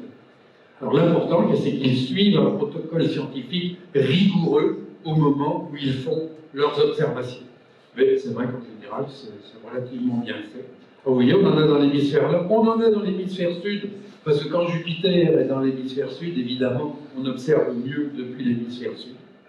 Mais lors de la dernière période, qui était donc en 2015, si je me souviens bien, 2014-2015, Jupiter avait une déclinaison positive, c'était donc plus favorable dans l'hémisphère nord, et pourtant on avait plus d'observations dans l'hémisphère sud. Pourquoi? Parce que la météorologie était complètement pourrie dans l'hémisphère nord. Donc il faut beaucoup de monde pour qu'il y ait au moins quelqu'un qui n'ait pas de nuages. Donc il faut beaucoup de monde en longitude, tout simplement parce que quand Jupiter est levé ici, il est couché là. Donc le phénomène, il arrive n'importe quand, il ne s'occupe pas de savoir s'il est observable ou non. Donc il faut beaucoup de monde en longitude. Il faut du monde en longitude et en latitude pour que Jupiter soit le plus haut possible, quand il a une déclinaison positive ou négative. Et il faut beaucoup de monde même au même endroit pour que s'il y a des nuages ici, peut-être que là, il n'y en aura pas. Donc voilà comment on construit un réseau. Donc on a quand même réussi à faire un réseau qui est assez correct. Alors on a des éphémérides qui vous donnent les positions des satellites, et ça va même impliquer ça, vous avez Jupiter, la position des satellites à un instant donné. Donc pour préparer ces observations, évidemment, c'est quand même beaucoup plus facile. Donc à cette adresse-là, vous avez ces éphémérides, donc si vous voulez avoir des éphémérides des satellites de Jupiter et de tous les autres satellites d'ailleurs, là vous avez l'Institut de mécanique céleste qui calcule les éphémérides, vous offre quand même la possibilité de savoir où sont vos objets dans le ciel. Alors revenons un petit peu sur un phénomène mutuel. Comment on réussit à avoir une position aussi précise avec un phénomène mutuel? Qu'est-ce qui se passe? Là vous avez Io et Europe, et quand on les observe depuis la Terre, il y a des moments où ils se rapprochent comme ça. Et si vous observez la lumière émise par les deux, parce que depuis la Terre vous ne voyez pas ça, vous voyez une tache floue, puis la Terre, quand ils sont très proches l'un de l'autre, vous voyez qu'une seule tache floue. Donc vous prenez la lumière émise par les deux, et pendant que les satellites vont s'occulter, vous allez enregistrer la lumière. Donc quand ils vont être comme ça, la lumière va baisser. Voilà, ça va être un minimum, et puis ça va remonter, puis dès que ça va sortir, voilà. Donc chaque fois qu'on a un phénomène mutuel, eh bien on enregistre le flux de lumière qui descend et qui remonte. C'est tout ce qu'on demande aux astronomes amateurs de faire, c'est de mesurer ça en fonction du temps. Alors il faut évidemment que ce soit bien calibré en temps universel pour que tout le monde puisse se recaler les uns sur les autres. Évidemment. Donc voilà, c'est tout ce que c'est comme mesure. Et alors évidemment, d'un autre côté, quand l'observateur va observer cette courbe, le théoricien va dire, à l'instant T, je dois avoir ce flux parce qu'il y a une distance XY qui sépare mes deux satellites. Donc je peux écrire une équation qui me donne la valeur du flux en fonction du temps, avec des paramètres inconnus, qui peuvent être XY. Alors il faut que je connaisse aussi la luminosité de mes satellites. Ils sont plus ou moins lumineux, donc évidemment ça rentre en ligne de compte. Et je peux écrire une équation par point enregistrée sur ma courbe. J'ai un grand nombre d'équations que je résous, et à la fin, j'ai la valeur de tous mes paramètres, dont la distance entre les deux satellites, avec une très grande précision. Alors voilà un exemple. Voilà, alors ce qu'on fait, c'est que même on défocalise, parce qu'on ne veut pas avoir de bonne résolution, on veut un flux. Plus vous étalez le flux, meilleur il sera, puisque vous n'aurez pas de saturation, ce sera très bien. Donc on fait défocaliser les images pour avoir un flux. Et on analyse l'ensemble du flux. Alors voilà, ça a été fait au Brésil, donc voilà une courbe. Alors là, vous remarquez une chose, c'est que le bas de la courbe, il n'est pas symétrique. Tout pourquoi? C'est tout simplement parce qu'il y avait une grosse tache brillante sur un satellite. Donc si vous avez une tache brillante, quand elle est cachée, c'est très bas, puis quand elle ressort, même si le phénomène n'est pas fini, eh bien hop, ça remonte tout de suite. Donc avec ça, on peut aussi voir la nature de la surface des satellites. Alors ça, c'est les astronomes amateurs qui ont voulu faire de la haute résolution. C'est de la pseudo-optique adaptative, c'est du lucky imaging. Alors c'est quand même assez extraordinaire, parce que là, vous voyez un satellite, et vous voyez l'ombre projetée sur l'autre satellite. Tout ça fait par un astronome amateur, hein. C'est pas... Alors comment ils font? Et là aussi, vous avez une occultation. Le lucky imaging, c'est quoi? C'est que vous prenez énormément d'images à très grande vitesse, et puis après, vous les triez. C'est-à-dire toutes les images qui sont brouillées par l'atmosphère, vous les éliminez, et vous ne gardez que les autres. Voilà, ça fait quelque chose comme ça, parce qu'il y a forcément, quand vous observez, des instants où l'atmosphère se calme. L'agitation atmosphérique, elle vient du fait que dans la haute atmosphère, il y a des bulles d'air qui feront 40 à 50 mètres, et entre les bulles d'air, il y a des changements de température. Et quand le rayon lumineux traverse entre deux bulles d'air, eh bien tout simplement ça devient très flou. Alors, comme les bulles d'air se déplacent, vos images, elles sont nettes, elles sont floues, elles sont nettes, elles sont floues, avec une périodicité qui varie. Donc si vous réussissez à observer toujours à l'intérieur d'une bulle, vous avez quelque chose de très bon. Alors, on appelle ça la zone d'isoplanétisme. C'est des très petites zones. Alors, évidemment, ça peut pas être, vous ne pouvez pas avoir tout un champ comme ça, parce que évidemment, c'est pas forcément pareil. Voilà. Mais pour nos phénomènes, on n'a pas besoin de cette résolution. Ça, c'est vraiment pour la beauté de la chose qu'ils ont fait ça, et je trouve que c'est vraiment beau. Alors maintenant, on a des missions spatiales pour aller voir ces objets. Alors qu'est-ce qu'il y a eu? Il y a eu deux missions importantes vers les satellites de Jupiter. Il y a eu Voyageur en 1977 et Galileo. Alors Galileo, effectivement, il y a eu des problèmes puisque l'antenne qui devait renvoyer la majorité des données a mal fonctionné.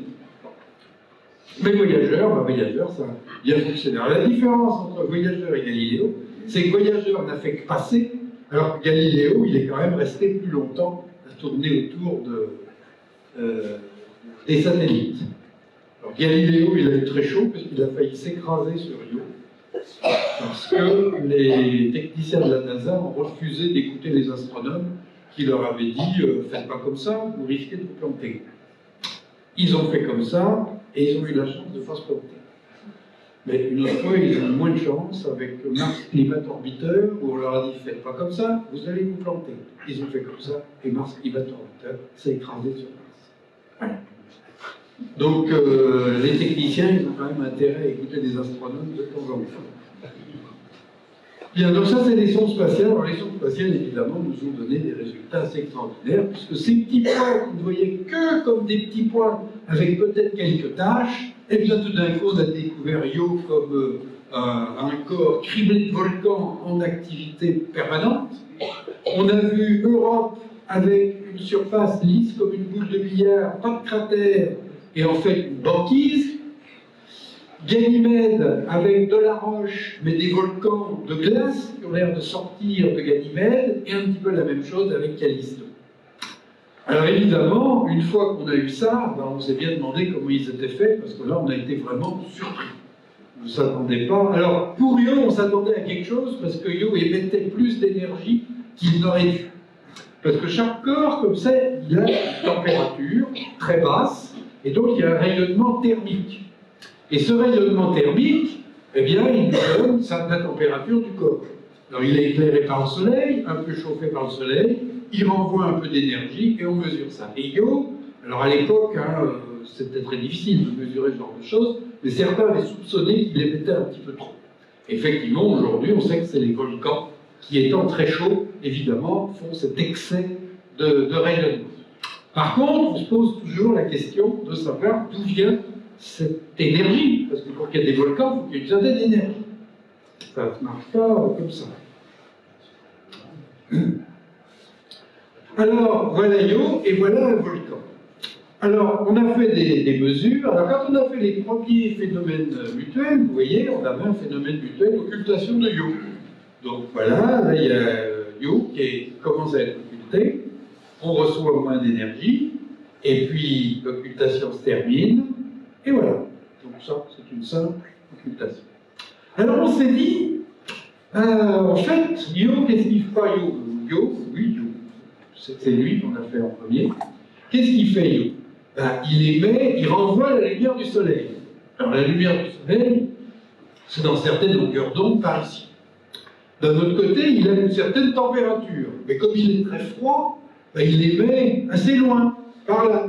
Donc ça n'a rien à voir avec la lumière du soleil. Le rayonnement thermique de Yo et le rayonnement de la lumière renvoyée du soleil, c'est deux choses différentes. Mais s'il y a des volcans, les volcans, selon leur température, ils vont émettre ailleurs. Donc on s'est dit, il est très possible que les volcans, ils émettent entre les deux. Alors qu'est-ce qu'on a fait? On a observé une occultation de You, et donc de ces volcans, dans cette longueur d'onde-là. Et qu'est-ce qu'on a vu? C'est ce qu'on a en bas. Eh bien, on a vu que tout simplement, ça chutait brutalement, et ça remontait brutalement. C'était tout simplement, dans cette longueur-là, on ne détecte que les occultations de volcans. Donc ça nous a permis de mesurer le flux du volcan directement, et ça nous a permis, en comparant avec cette courbe-là, de nous rendre compte de la position du volcan à la surface de Yo. Et ce qui est extraordinaire, c'est que c'était donc après les images de voyageurs, et le volcan, il s'était déplacé entre les deux. Et c'est vrai qu'ultérieurement, on a confirmé que les volcans se déplaçaient à grande vitesse à la surface de Yo. Donc, entre voyageurs et les observations beaucoup plus modernes, grâce à ces observations d'occultation, on a pu observer les volcans de Yo. Alors aujourd'hui, vous voyez, on peut observer les volcans dans leur longueur d'onde. On observe Yo dans la longueur d'onde des volcans, et comme ça, vous voyez où sont les volcans, et ça depuis la Terre. Enfin, c'est depuis le HST, quand même, c'est pas depuis le Soleil. Mais avec le VLT, si on fait ça maintenant, il n'y a pas de problème. Voilà, donc aujourd'hui, alors là, effectivement, on peut voir si un volcan se déplace. Alors Europe, effectivement, il n'y a pas de cratère. Quand on regarde de près, c'est tout simplement une banquise. Voilà. Et s'il y a une banquise sans cratère, ça veut dire que quand un caillou tombe dessus, comme sur la Lune, un bout d'astéroïde qui tombe, ça fait un cratère, et bien là, ça fait un trou, ça fait un cratère qui immédiatement se comble d'eau, et il n'y a plus de cratère. Donc ça veut dire qu'il y a de l'eau sous la banquise. Alors est-ce qu'il y en a beaucoup? Est-ce qu'il n'y en a pas beaucoup? Comment est cette eau? Ça, c'est aussi une question que l'on se pose. Et donc, vous voyez, ce voyageur n'a pas résolu toutes les... Il a plus posé de questions qu'autre chose. Alors évidemment, ce qu'on rêve, c'est d'envoyer une sonde qui se poserait à la surface de l'Europe, qui ferait un trou, qui descendrait une canne à pêche dans l'océan en dessous, et qui nous permettrait de savoir s'il y a des poissons. Le seul problème, c'est qu'est-ce qu'on met comme hameçon, comme, un bout d'hameçon, mais quoi, pour attraper un poisson. Qu'est-ce qu'ils aiment? Un ver de terre, peut-être pas. Voilà. Donc en fait, s'il y a de la vie dans le système solaire, ça ne peut guère être que dans les océans des satellites de Jupiter. Europe surtout, bien que les autres aussi, on ne sait pas trop si... Europe, oui, il y a sûrement de l'eau, il faut bien qu'il se resurface très régulièrement. Alors est-ce qu'il peut y avoir de la vie? Voilà. Et s'il y a de la vie dans le système solaire, il y a dire que là, on pourrait en trouver. Alors on a des modèles pour l'intérieur, soit un océan, soit une glace chaude fluide. Parce que finalement, à certaines pressions, l'eau peut aussi avoir un aspect fluide tout en restant glacée. Donc ça fait partie des grandes inconnues. Donc, comme on ne connaît pas bien les conditions dans ces endroits-là, voilà, c'est encore l'inconnu. On est très en faveur de l'océan d'eau liquide, mais ce ne serait pas impossible qu'il y ait que l'eau ait une autre forme qui soit fluide, mais non liquide. Ça reste à voir. Alors, comment l'astrométrie et la mécanique céleste peuvent nous aider là-dedans? Je vous ai parlé d'accélération. Qu'est-ce qui se passe? Vous avez un satellite et vous avez la planète. En supposant qu'il y a une marée du satellite sur la planète, c'est-à-dire qu'il y a des océans, c'est fluide, donc il y a une marée, et donc il y a de l'énergie qui va être transférée de la planète sur le satellite. Le satellite va s'éloigner, donc il va avoir un mouvement un petit peu plus lent autour de la planète. Donc si on arrive depuis la Terre, grâce à nos observations, là je vous ai vu montrer tout ce qu'on voulait de précision, on arrive à montrer ça, ben ça veut dire qu'il y a une marée du satellite sur la planète. Si au contraire le satellite se rapproche, alors ça veut dire qu'il y a une marée de la planète sur le satellite. Et le satellite va perdre de l'énergie et il va descendre petit à petit. Voilà. Donc la discrimination à faire, c'est ou l'un ou l'autre, et donc on continue à faire des mesures de cette accélération. Alors on l'a fait, on a appris des observations sur plus de 150 ans, et on a calculé l'effet de marée de Jupiter sur Io. Et rien qu'avec la mécanique céleste et l'astrométrie, on se dit voilà le transfert d'énergie qu'il doit y avoir vu l'accélération légère qu'on distingue sur Io. Voilà, on a donc donné notre valeur. Et d'un autre côté, on est allé voir ce que tous les gens qui avaient analysé les observations des sondes spatiales avaient mesuré comme flux d'énergie émanant de Io. Donc c'est ces petits ronds, ça c'est les flux d'énergie mesurés par les gens qui ont analysé les données des sondes spatiales. Et entre ces deux valeurs, ça c'est la valeur que nous on a trouvée, on a dit, eh bien, l'émission correspond à peu près à ça. Et vous voyez que ça colle. Ça colle. Ça veut dire que, tout simplement, la mesure qu'on fait du mouvement des satellites nous prouve bien ça et explique qu'il y a bien une marée de laquelle on peut déduire, ça veut dire que l'intérieur de Io, il a une certaine fluidité. Et cette fluidité, eh bien, elle est déterminée par ces valeurs qu'on a mesurées. Bon, c'est un petit peu un truc de spécialiste, mais ce que je veux vous montrer, c'est qu'il y a cet accord entre les mesures de flux sur Io et le calcul théorique qu'on fait à partir du mouvement de Io. Donc il n'y a pas une énergie supplémentaire. On s'est demandé, est-ce qu'à l'intérieur de Io, il y a des réactions nucléaires qui feraient qu'il se serait plus chaud? Eh bien non, c'est tout simplement l'effet de marée de Jupiter sur Io qui explique tout ce qu'on voit. Callisto.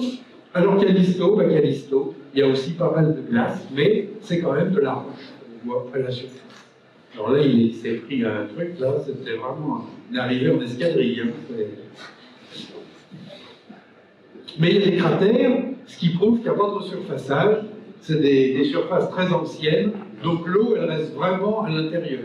Ou bien, alors ça, on le voit sur Ganymède, il y a un gros trou, et là, ça fait un volcan, et il sort de la glace du sous-sol. Donc il y a de la glace sur le sous-sol, mais elle est quand même assez loin, parce qu'elle ne sort pas souvent sur ces satellites-là.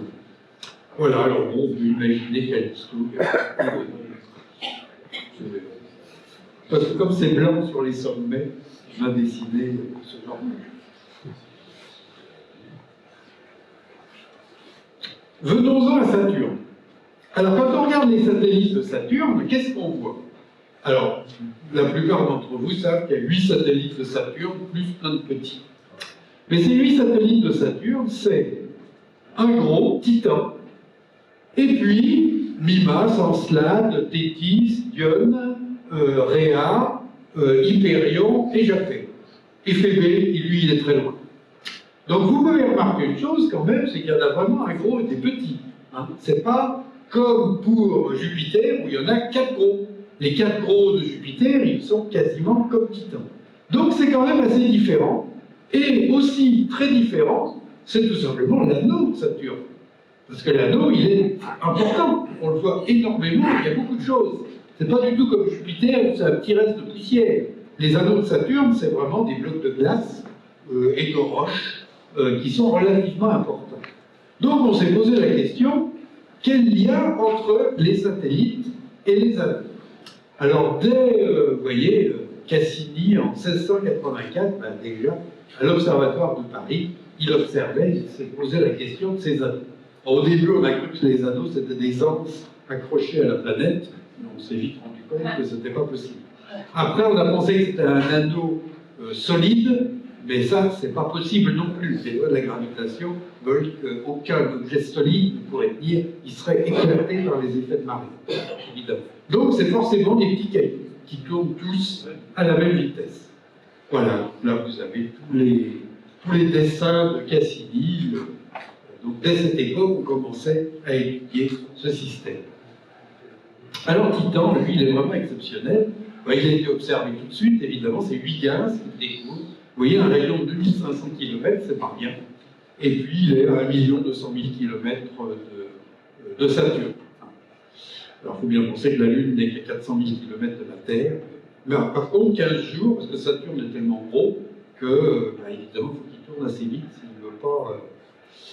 Enfin, quoi qu'il reste autour de Saturne.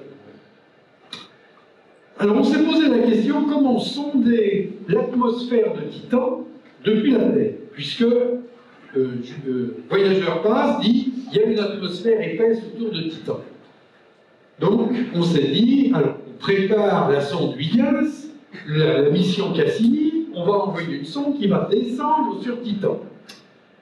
Et comme ça, elle nous dira de quoi est faite l'atmosphère. Mais quand on fait descendre une sonde dans l'atmosphère, à quel moment vous allez ouvrir le parachute? Si vous l'ouvrez trop tôt, ça ne marche pas. Et si vous l'ouvrez trop tard, pareil. Il faut l'ouvrir au bon moment. Hein, les satellites qui retombent sur Terre avec les astronautes, il ne faut pas se manquer au moment d'ouverture du parachute. Donc, pour savoir quand ouvrir le parachute, il faut connaître l'atmosphère. Voilà, on envoie une sonde pour connaître l'atmosphère, mais pour que la sonde arrive en bon état, il faut connaître l'atmosphère. Donc, on va sonder l'atmosphère depuis la Terre. Comment on fait? Eh bien, on va attendre que Titan passe devant une étoile, et la lumière de l'étoile va traverser l'atmosphère de Titan, et on va analyser cette lumière. Voilà comment on va faire. Donc voilà, on attend que l'étoile passe derrière Titan, et on a une courbe. Quand l'étoile disparaît, c'est fini, et puis après, elle réapparaît. Alors, qu'est-ce que vous remarquez? Au moment où l'étoile passe derrière Titan, évidemment, on ne voit plus l'étoile, on ne voit plus Titan, et puis après, elle remonte. Mais il y a plusieurs choses. Il y a d'abord des fluctuations énormes ici. Ces fluctuations, c'est la haute atmosphère de Titan. Grâce à ces fluctuations, on connaît la pression de l'atmosphère de Titan et la température. Ici, on arrive au centre. L'atmosphère de Titan est tellement épaisse qu'elle fait loupe, et qu'au moment où tout est aligné, il y a un sursaut.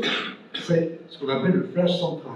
Et même chose de l'autre côté. Alors, vous n'avez évidemment pas la même chose, parce que quand vous êtes à l'opposé de Titan, la température n'est pas la même, puisque le Soleil n'éclaire pas de la même façon. Donc voilà, avec ça, avec ces occultations, on a pu tout simplement analyser l'atmosphère de Titan et faire son profil et expliquer comment faire pour que la sonde Cassini descende, la sonde Huygens descende dans l'atmosphère de Titan. Donc vous voyez la complémentarité entre les observations au sol et les observations des sondes spatiales. Et voilà la sonde Cassini, qui va passer là dans le trou et finalement elle va ressortir entière. Donc voilà, il y avait des petits hommes verts sur Titan qui ont pris des photos et qui nous les ont envoyés au moment où la sonde est arrivée. Donc elle a bien ouvert son parachute, et pouf, elle est arrivée là. Donc ça a été un succès, et comme elle ne s'est pas abîmée, elle a pris des photos. Donc ça, c'est une photo de la surface de Titan. On pense que c'est de la glace de méthane, ce qui fait moins de 270 degrés, donc tout est gelé. Voilà, c'est pour ça qu'il y a encore cette atmosphère, parce que c'est tellement froid que le soleil ne peut absolument pas. Voilà, donc on a effectivement pas mal de détails sur la surface de Titan. Alors si on compare Titan avec la Terre, alors Titan est quand même plus petit que la Terre, mais vous voyez que c'est pas si différent que ça. Bon, ben la Terre, voilà ce que vous avez. Titan a une atmosphère beaucoup plus épaisse qui monte à 600 km, alors que la Terre, au-delà de 50 km, il n'y a plus grand-chose. C'est parce qu'on est trop près du Soleil, on serait plus loin du Soleil, notre atmosphère, on aurait gardé plus de choses. Et vous voyez, il y a de l'azote, du méthane, un petit peu d'argon, et on retrouve de l'azote comme sur la Terre. Voilà. Et donc, il y a une atmosphère assez épaisse, mais c'est des atmosphères, alors s'il ne faisait pas si froid, effectivement, la vie avait des chances d'apparaître sur Titan aussi, mais il fait beaucoup trop froid pour qu'il puisse se passer grand-chose. Alors évidemment, on peut avoir par endroit du méthane liquide. Enfin, le méthane liquide, c'est pas aussi pratique que l'eau pour aider la vie à apparaître. Alors, d'autres satellites, alors on retrouve de la glace partout. Comme on est encore plus loin du Soleil, alors là, de la glace, ça ne manque pas. Il y en a. Et sur Encelade, qu'est-ce qu'on voit? Eh bien, on observe des geysers. Donc, mais alors là, c'est permanent. C'est pas parce qu'il y a eu quelque chose qui est tombé. Il y a des geysers en permanence qui sortent d'Encelade. Ça veut dire qu'il y a de l'eau chaude en dessous. Enfin, chaude, entendons-nous. Donc voilà, ça c'est les photos qui ont été faites. Donc vous avez tous ces petits geysers. Entretenus par quoi? Toujours, est-ce que c'est de l'énergie gravitationnelle qui est toujours dedans? Ou est-ce qu'il y a des effets de marée qui réchauffent le corps, comme Io, dont je vous ai parlé? Eh bien, ça c'est encore une question qu'on n'a pas analysée là-dessus. Donc voilà, on a ces panaches qui sont assez puissants. Alors il y a ce qu'on appelle les griffes du tigre, c'est que tout simplement ça ressemble à des griffes, et c'est par là que sortent ces panaches. Alors on pourrait penser que c'est occasionnel, qu'il y a eu une petite chute d'astéroïdes qui aurait fait ça, mais si on le voit, on peut penser que ça arrive tout le temps. Si ça arrive une fois tous les milliards d'années et qu'on tombe dessus, franchement, ce serait étonnant. Donc tout ce qu'on observe, ça veut dire que c'est quelque chose de régulier. Alors voilà, ça c'est, est-ce qu'il y a de l'eau qui serait de l'eau pressurisée, il y aurait donc une pression, et que de temps en temps, ce qu'on appelle les griffes du tigre, ce serait un tremblement de terre ou une faille qui se forme et que l'eau sort. Et ça arriverait un petit peu partout, si bien qu'il y aurait toujours quelque part de l'eau qui sort sous forme de vapeur. Et la vapeur, évidemment, il fait tellement froid qu'elle se gèle instantanément, ce qui fait ces petits panaches comme ça. Et ça, c'est une découverte en 2017, on a vu qu'il y avait de l'hydrogène gazeux. Donc ça, c'est aussi quelque chose d'assez... C'est-à-dire qu'il y a des molécules organiques. Mais on trouve pas mal de molécules organiques aussi avec l'eau. Partout il y a de l'eau. Voilà, donc ça aussi, c'est quelque chose d'intéressant. Alors les autres satellites, ils sont assez amusants. Celui-là qui a reçu un grognon dans un coin. Celui-là qui ressemble à une éponge. Oui, c'est un peu... On peut s'attendre à tout. Quand on aura tout expliqué, on n'aura plus de boulot, c'est pas mal à faire. Alors, moi, ce qui m'intéresse, c'est l'astrométrie, évidemment. Une image de la sonde Cassini, vous avez Dionée et vous avez Encelade, et vous avez des petites étoiles. Évidemment, il y a des étoiles partout. Eh bien, comme les étoiles, on connaît leur position avec les catalogues d'étoiles, ben moi je vous recalcule la position de ces objets-là, et j'ai leur distance exacte. Et paf, j'ai encore des observations supplémentaires. Et des observations très précises, parce qu'alors là, vous comprenez que la précision, on a actuellement 3 km, et on espère avoir 50 mètres en utilisant bien le catalogue Gaïa. Vous voyez que ça, c'est encore toujours mon obsession d'avoir les choses de plus en plus précises. Alors les anneaux, ben, finalement, ça c'est au moment où la Terre passe dans le plan des anneaux, ce qui arrive une fois tous les 15 ans. On ne voit plus les anneaux, ce qui permet de voir les petits satellites. Et en fait, vous voyez ici, voilà, on a les anneaux avec les petits satellites qui tournent autour, et on se demande, qu'est-ce que c'est que ces anneaux? Alors ces anneaux, il y a des choses assez extraordinaires que vous voyez là, c'est qu'ils sont ce qu'on appelle gardés par des satellites gardiens. Alors comment ces satellites peuvent-ils garder les anneaux? On a l'impression qu'ils repoussent les anneaux pour pas qu'ils se... Mais la gravitation, elle ne repousse pas, elle attire. Alors en fait, le phénomène est assez complexe. C'est que les satellites, ils vont attirer des particules de l'anneau. Mais quand ces particules vont arriver près du satellite, ils vont gagner en énergie et en vitesse, et ils vont être renvoyés dans l'anneau, il va y avoir des collisions, et ça va circulariser des orbites. Donc c'est un système assez complexe, qui donne l'impression que le satellite repousse les particules de l'anneau. En fait, c'est quand même par attraction gravitationnelle qu'il les garde, qu'il les confine dans ces endroits-là. Alors les anneaux, est-ce qu'ils sont jeunes ou vieux? Vieux, ça veut dire que ce seraient les restes d'un satellite à l'origine du système solaire qui n'aurait pas été formé. Autour de Jupiter, n'oubliez pas qu'il y a 4 gros satellites qui ont été formés à peu près à la même époque de Jupiter. Et là, il y a Titan. Alors, est-ce qu'il y aurait eu Titan plus un autre satellite qui, lui, ne se serait pas formé?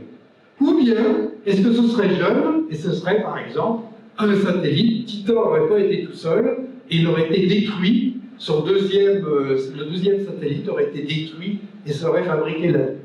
Alors on pense que c'est ça, effectivement. On pense qu'il y avait 2 satellites, il y en avait 4 autour de Jupiter, il y en aurait eu 2 autour de Saturne, mais le deuxième a reçu un choc d'un corps étranger qui est arrivé du système solaire, qui a cassé le deuxième satellite et qui a fait cet anneau autour de Saturne. Et depuis, Saturne, l'anneau de Saturne refabrique des anneaux, refabrique des satellites. Et au début, il y avait beaucoup de matière, il a fabriqué un gros satellite, et comme il y avait de moins en moins de matière, il a fabriqué des satellites de plus en plus petits. Et ça, c'est vraiment l'ordre dans lequel on a les satellites. Donc l'anneau fabrique un petit satellite qui grossit et qui va s'éloigner. Et puis après, il va en fabriquer un autre, et ça continue comme ça, depuis qu'il y a eu cette destruction du deuxième satellite de Saturne. Donc ça, c'est l'explication actuelle qu'on a du système de Saturne, qui est la plus crédible et qui correspond le mieux à la dynamique qu'on observe, à tout ce qu'on observe, évidemment. On va passer à Uranus. Alors Uranus, c'est comme les autres, c'est des satellites de glace. Voilà, donc on va Miranda, Titania, Ariel, Umbriel, Oberon. Ils ressemblent tous aux autres. Alors là, c'est vraiment, on retrouve à peu près le même système des satellites de glace. Alors Uranus, quand on observe dans une certaine longueur d'onde, tout simplement, on se rend compte qu'il y a un anneau. Un anneau très fin, hein, c'est de la petite poussière. C'est comme pour Jupiter, il n'y a pas ce système d'Uranus. Alors ça, c'est une observation que j'ai faite au VLT en optique adaptative. Donc vous voyez, vous avez Uranus ici, vous voyez l'anneau, vous voyez un nuage à la surface d'Uranus, et vous voyez des tout petits satellites qui se promènent ici. Et les gros sont là, évidemment. Donc vous voyez, grâce à l'optique adaptative, on peut quand même avoir des choses où on peut rentrer dans les détails. Alors moi, ce qui m'intéresse, c'est la position, évidemment, de tous ces petits objets qu'on ne peut pas avoir autrement. Alors bon, quand on regarde les images de voyageurs, on retrouve toujours la même chose. Donc là, il y a peu de cratères, ce qui laisse penser qu'il y a de la glace et qu'il y a un resurfaçage qui se fait, qu'il y a de l'eau qui sort. Alors c'est pas de l'eau, là, il fait tellement froid à cet endroit-là, ça doit être une glace qui sort et qui s'étale. La glace à l'intérieur est tellement sous pression qu'on retrouve cette notion de glace fluide qu'on n'a pas à la surface de la Terre, où on a une glace cristalline. On a des cristaux à la surface de la Terre. Mais la glace n'a pas forcément une forme de cristal. Neptune, encore plus loin. Alors encore plus loin, si c'est encore plus loin, on voit encore moins bien. Donc vous voyez, ça c'est dans un petit télescope, vous avez Neptune et Triton. Triton très gros. Alors il n'y a qu'un gros satellite là. Alors on peut penser que Neptune avait un satellite, Uranus en avait 4, Saturne 2 et Jupiter 4. Donc là, il n'y a pas de progression 1, 2, 4, 8 comme on avait vu pour les premiers. Donc quand Le Verrier découvre Neptune par le calcul, les astronomes vont voir et trouvent Neptune, en même temps ils voient le satellite Triton à côté. Voilà, donc on a aussi des images, aujourd'hui, avec le HST, on peut avoir des choses beaucoup plus meilleures, bien meilleures. Donc ça, ce sont les images de la sonde Voyager. Et la sonde New Horizons, qui est partie vers Pluton, quand elle a croisé Neptune, elle nous a envoyé cette photo de Neptune avec Triton. Donc ça, c'est une image de la sonde New Horizons dans son voyage vers Pluton. Ouais. Alors effectivement, Neptune, depuis qu'on analyse tout ça, on pense que c'est des planètes où il y a beaucoup d'eau. C'est peut-être des planètes océans, comme on dit, qui auraient une atmosphère très forte d'hydrogène, mais qu'il y aurait vraiment un océan permanent. Parce qu'Uranus et Neptune sont beaucoup plus petits que Saturne et Jupiter, évidemment, bien plus gros que la Terre. Donc l'idée d'une planète avec un océan, c'est tout à fait crédible. Mais il faudra envoyer quelque chose, parce que depuis Voyageur, qui n'a fait que prendre des photos comme ça, on n'a rien que des observations faites depuis le sol. Alors même si notre instrumentation s'améliore énormément, surtout dans l'infrarouge, on ne peut pas passer au travers des murs, au travers de l'atmosphère. Évidemment. Pardon. Bon, pour terminer, je vais vous parler de Pluton, bien que Pluton n'est pas une planète, et que Pluton-Charon, c'est un système double plutôt qu'une planète et un satellite. Mais on a tellement considéré Pluton comme une planète pendant des années, et Pluton a un système de satellites tellement important que ça vaut le coup quand même d'en parler. Alors la découverte du satellite de Pluton, elle se fait ici. On observait Pluton, qui était assez difficile à observer, puis on faisait des mesures astrométriques, parce que Pluton, depuis qu'on l'observe, il n'a pas encore fait un tour autour du Soleil. Donc vous comprenez bien qu'on ne le connaît pas bien, et qu'on a intérêt à le mesurer. Donc on le mesure, on l'observe, et quand on grossit les images, là on dit c'est bizarre, cette image, elle a une espèce d'excroissance qu'on ne voit plus ici. Et ça, on l'interprète, on l'interprète parce qu'il y a un satellite qui est en train de tourner autour de Pluton. Donc voilà comment on fait cette découverte en 1978. Alors évidemment, entre l'optique adaptative et les images d'autrefois sur plaque photographique, évidemment, il n'y a pas photo. Alors ça, c'est pas une image vraiment réelle, parce que c'est pas si beau que ça, une image de Pluton et de ses satellites. Pourquoi? Parce que Pluton, il est dans la Voie lactée. Ben, quand vous faites des photos dans la Voie lactée, qu'est-ce qu'il y a derrière? Il y a plein d'images, d'étoiles, et on n'arrive pas à se dépatouiller de tout ça. Donc pour trouver les petits satellites, c'est pas facile. Donc une fois qu'on les a trouvés, hop, on efface toutes les images et on a une magnifique photo. Mais c'est pas, elle est tripotée et travaillée. Alors la sonde New Horizon, évidemment, alors elle nous en a beaucoup appris. Alors elle nous en a pas appris pendant longtemps parce qu'elle est passée vraiment à grande vitesse. Elle n'a pas eu le temps de s'arrêter. Mais ça, on n'aurait pas eu les moyens de freiner, ça aurait coûté beaucoup trop cher. Ou bien on allait rapidement vers Pluton, enfin rapidement, ça a mis des années quand même. Ou bien on prenait notre temps, il fallait quasiment un siècle pour que quand on arrive, on puisse se mettre en orbite autour de Pluton. Parce que là, vraiment, pour se retrouver à la même vitesse que Pluton, la différence de vitesse entre la Terre et Pluton est telle qu'il faudrait une énergie, il faudrait emmener une fusée Saturne V là-haut pour pouvoir freiner. C'est vraiment énorme. Donc on est passé très rapidement, mais enfin on a vu quand même beaucoup de choses. Ça, c'est la sonde qui approche et qui observe Pluton et Charon, et qui voit Charon en train de tourner, non pas autour de Pluton, mais autour du centre de gravité commun entre les deux. C'est donc bien une planète binaire. Donc ça, c'est une image faite par la sonde New Horizon, qui voit les deux et qui se rapprochent. Alors quand on les regarde de près, évidemment, ça a une autre allure. Et alors là aussi, grande découverte, il y a de la glace, ça ne ressemble pas du tout à ce qu'on avait prévu. Une petite atmosphère qui, quand Pluton s'éloigne, qui fait encore plus froid, elle retombe à la surface, puis après elle s'évapore un petit peu. Enfin, et Charon, c'est un petit peu le même système qui est à côté. Donc voilà encore une autre image qui a été bien travaillée, ça a été fait avec le HST, Pluton, Charon, et on a trouvé tout autour d'autres petits satellites. Alors, est-ce que tous les systèmes d'astéroïdes sont pareils? Parce que finalement, Pluton, on dit aujourd'hui que c'est un astéroïde. Pluton est quand même gros. Donc, un astéroïde aussi gros, il n'y en a quand même pas beaucoup. Alors, quand on va au-delà de Pluton, alors là, oui, on va trouver des corps qui vont être aussi gros que Pluton. Alors, comme ils sont encore plus loin, qu'ils sont à une distance énorme, pour voir des satellites, alors là, ça commence à être difficile. On a cette chance que Pluton est l'un de ces corps au-delà de Neptune, ces TLO, comme les transneptuniens, ces objets transneptuniens, comme on les appelle, et il a une orbite telle que Pluton revient et il s'approche plus de nous que Neptune. Pluton passe à l'intérieur de l'orbite de Neptune. Il s'approche vraiment de nous et après il repart. C'est il y a quelques années qu'il s'est approché, maintenant il commence à s'éloigner. Donc c'est pour ça qu'on a la chance de voir ça, mais on peut penser que ce n'est pas unique et qu'il y a beaucoup d'autres corps pareils, mais qu'on ne peut pas voir parce qu'ils sont très très longs. Voilà, donc encore une autre image. Celui-là, il a été observé par, je ne sais plus si c'est le HST l'a vu, enfin New Horizon a vu aussi certaines choses.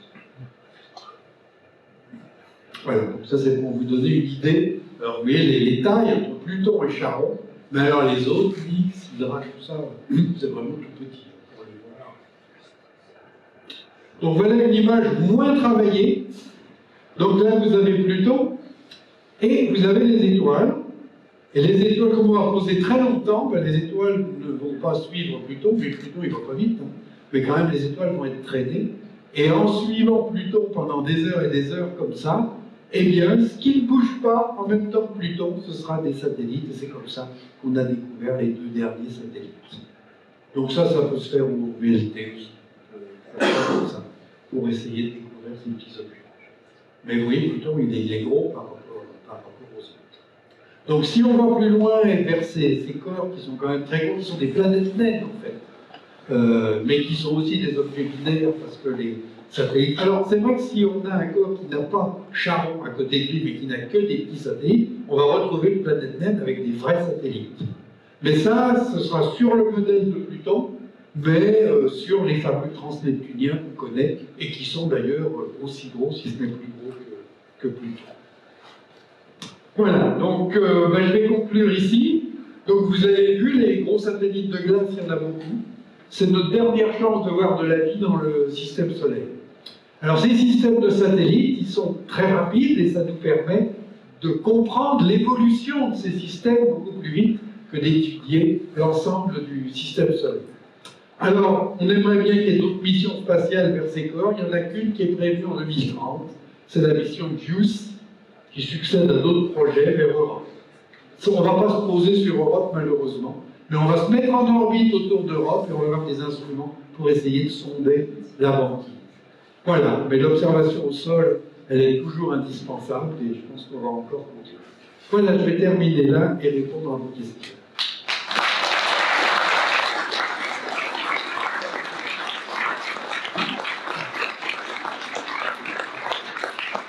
Je vais ici répondre des questions. Ici, j'ai un ouvrage qui est disponible sur l'astronomie au service de tous, les éphémérides, etc.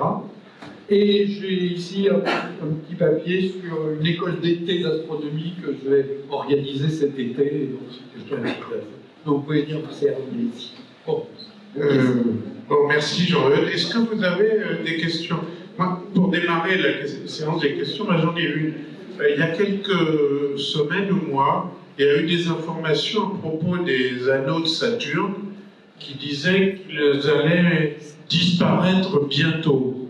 Qu'est-ce que ça veut dire ça? Bientôt, ça veut dire 200 000 ans. Oui, enfin bientôt, au sens astronomique du terme. Oui, puisqu'ils continuent à fabriquer les satellites, on a remarqué qu'il y avait des petits satellites qui se fabriquaient. C'est-à-dire qu'en observant, tout d'un coup on observe un satellite, puis après il a disparu. Parce qu'il y en a qui se forment, et puis ils sont détruits. Puis ils se forment, alors de temps en temps, il y en a un qui continue, puis qui va devenir plus gros, mais c'est quand même un processus très très lent. Mais on peut penser que d'ici 200 millions d'années, ou un peu plus, tout l'anneau aura fabriqué des satellites, et il n'y aura plus d'anneaux. Peut-être. Question? Bonjour, alors je vais poser une question qui va rejoindre un peu celle d'avant, mais étant donné que votre travail c'est de suivre un peu l'évolution de ce qu'il y a dans le système solaire, donc des satellites, est-ce que dans un futur proche, bientôt, il y ait à prévoir des changements dans la structure que l'on connaît actuellement, comme des satellites qui s'agrègent ou qui se désagrègent, ou peut-être des astres qu'on soupçonne d'exister, mais qu'on n'a pas encore observé? Alors, au-delà de Pluton, oui. Il y a plein d'astres qu'on soupçonne d'exister. Et est-ce qu'il y en a beaucoup? Est-ce qu'il n'y en a pas beaucoup? On ne sait pas trop. La fameuse planète supplémentaire qui serait très grosse, on la cherche toujours. C'est possible, mais elle est très difficile à observer. Ne serait-ce que parce qu'elle a un mouvement très très lent. Si elle met 10 000 ans pour tourner autour du Soleil, comment, même en un siècle, elle ne va pas bouger suffisamment? Puis comme elle sera très loin, il n'y aura même pas d'effet de parallaxe avec le mouvement de la Terre. Donc, par chance, on pourrait tomber dessus. Alors, est-ce que cette planète peut avoir un effet sur les autres planètes? Ça, on l'a calculé. Alors, on a dit, si il y a une planète, elle ne peut être que dans cette région-là du ciel. Parce que si elle était par là, on verrait son influence sur certaines planètes. Donc, il y a surtout ces corps-là. En ce qui concerne les satellites, à part Saturne, qui forme des satellites avec son anneau, pour les autres, non, il n'y a rien à part les satellites de Mars, qui vont s'écraser sur Mars. Bientôt. au sens astronomique du terme. Une question là. Oui. Alors en fait, on vient de voir en fait, que Pluton avait pas mal de satellites, et Pluton est enfin, maintenant c'est une planète, hein, mais c'est une planète naine, mais on est toute petite.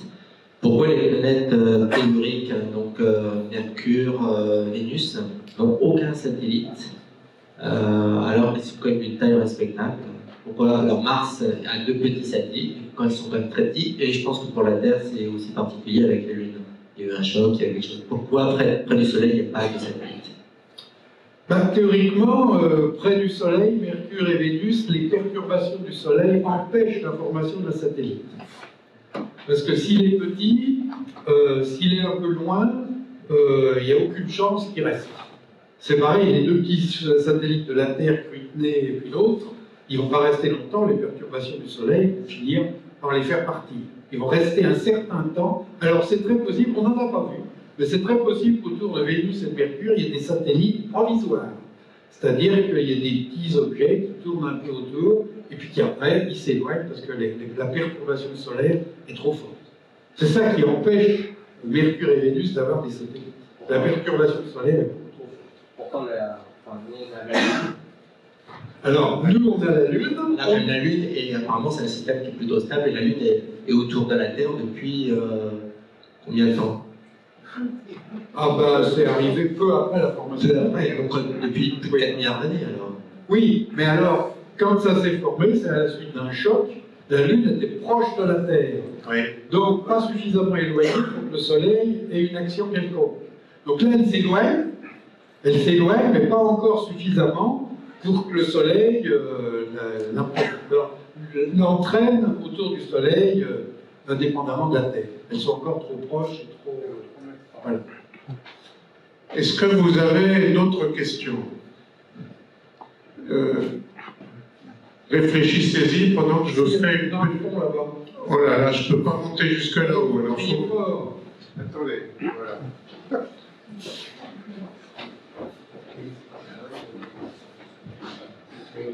Est-ce que ça existe des satellites, d'autres satellites Ah, des satellites de satellites. Ah, oui. Non, ça ne peut pas exister pour des raisons de perturbation gravitationnelle. Comme le Soleil empêche Mercure et Vénus d'avoir des satellites, si la Lune avait un satellite, la Terre l'en empêcherait. Et si un satellite de Jupiter avait un petit satellite, Jupiter l'en empêcherait. C'est-à-dire qu'il l'entraînerait sur une autre orbite qui serait vraiment autour de Jupiter. Et si l'orbite était trop excentrique, Jupiter l'attirerait pour le faire tomber à sa surface. Et si on avait un autre satellite que la Lune, eh bien la Terre l'attirerait pour le faire tomber sur la Terre. Donc on n'a pas intérêt à ce qu'il y ait un autre satellite. Et comme le Cruithne et l'autre, à terme, ils ont destination à tomber sur la Terre. Mais pas tout de suite. Ceux-là, non, pas tout de suite. On pourra vous prévenir. J'ai une autre question. Est-ce que c'est possible qu'un jour, il y ait un autre satellite qui se forme Plus près du micro. autour... Est-ce qu'un jour, c'est possible qu'il y ait un autre satellite qui se forme autour de la Terre? Oh, s'il y avait un choc, alors bon, il n'y a plus de corps dans le système solaire qui ont des orbites telles qui auraient une collision avec la Terre pour créer la Lune. Alors il y a une autre solution à la création de la Lune, c'est que la Terre étant très fluide, très chaude, et tourne très vite, il y a un morceau qui se détache par la force centrifuge. Ça a été une des théories de la formation de la Lune. Mais apparemment non, c'est pas très crédible. La collision est plus crédible. À une période où il y avait des corps susceptibles de heurter la Terre, c'est-à-dire qu'il n'y avait pas une orbite circulaire autour du Soleil. Maintenant, il n'y a plus de corps comme ça. Maintenant, tous les corps sont venus sur une orbite gentiment circulaire, et donc il ne peut pas y avoir de collision.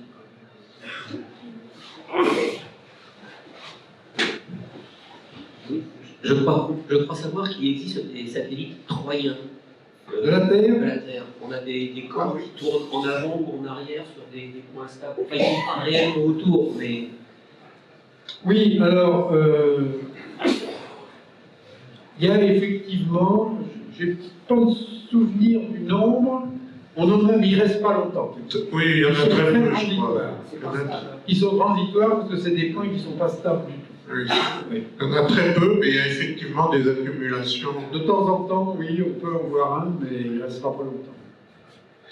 Je voudrais vous faire une annonce pour la prochaine conférence que nous vous présenterons ici. Ce sera le 30 mars. Mais vous savez peut-être que l'année 2019, c'est pas n'importe quelle année. C'est l'année où on fête le cinquantenaire des premiers pas de l'homme sur la Lune.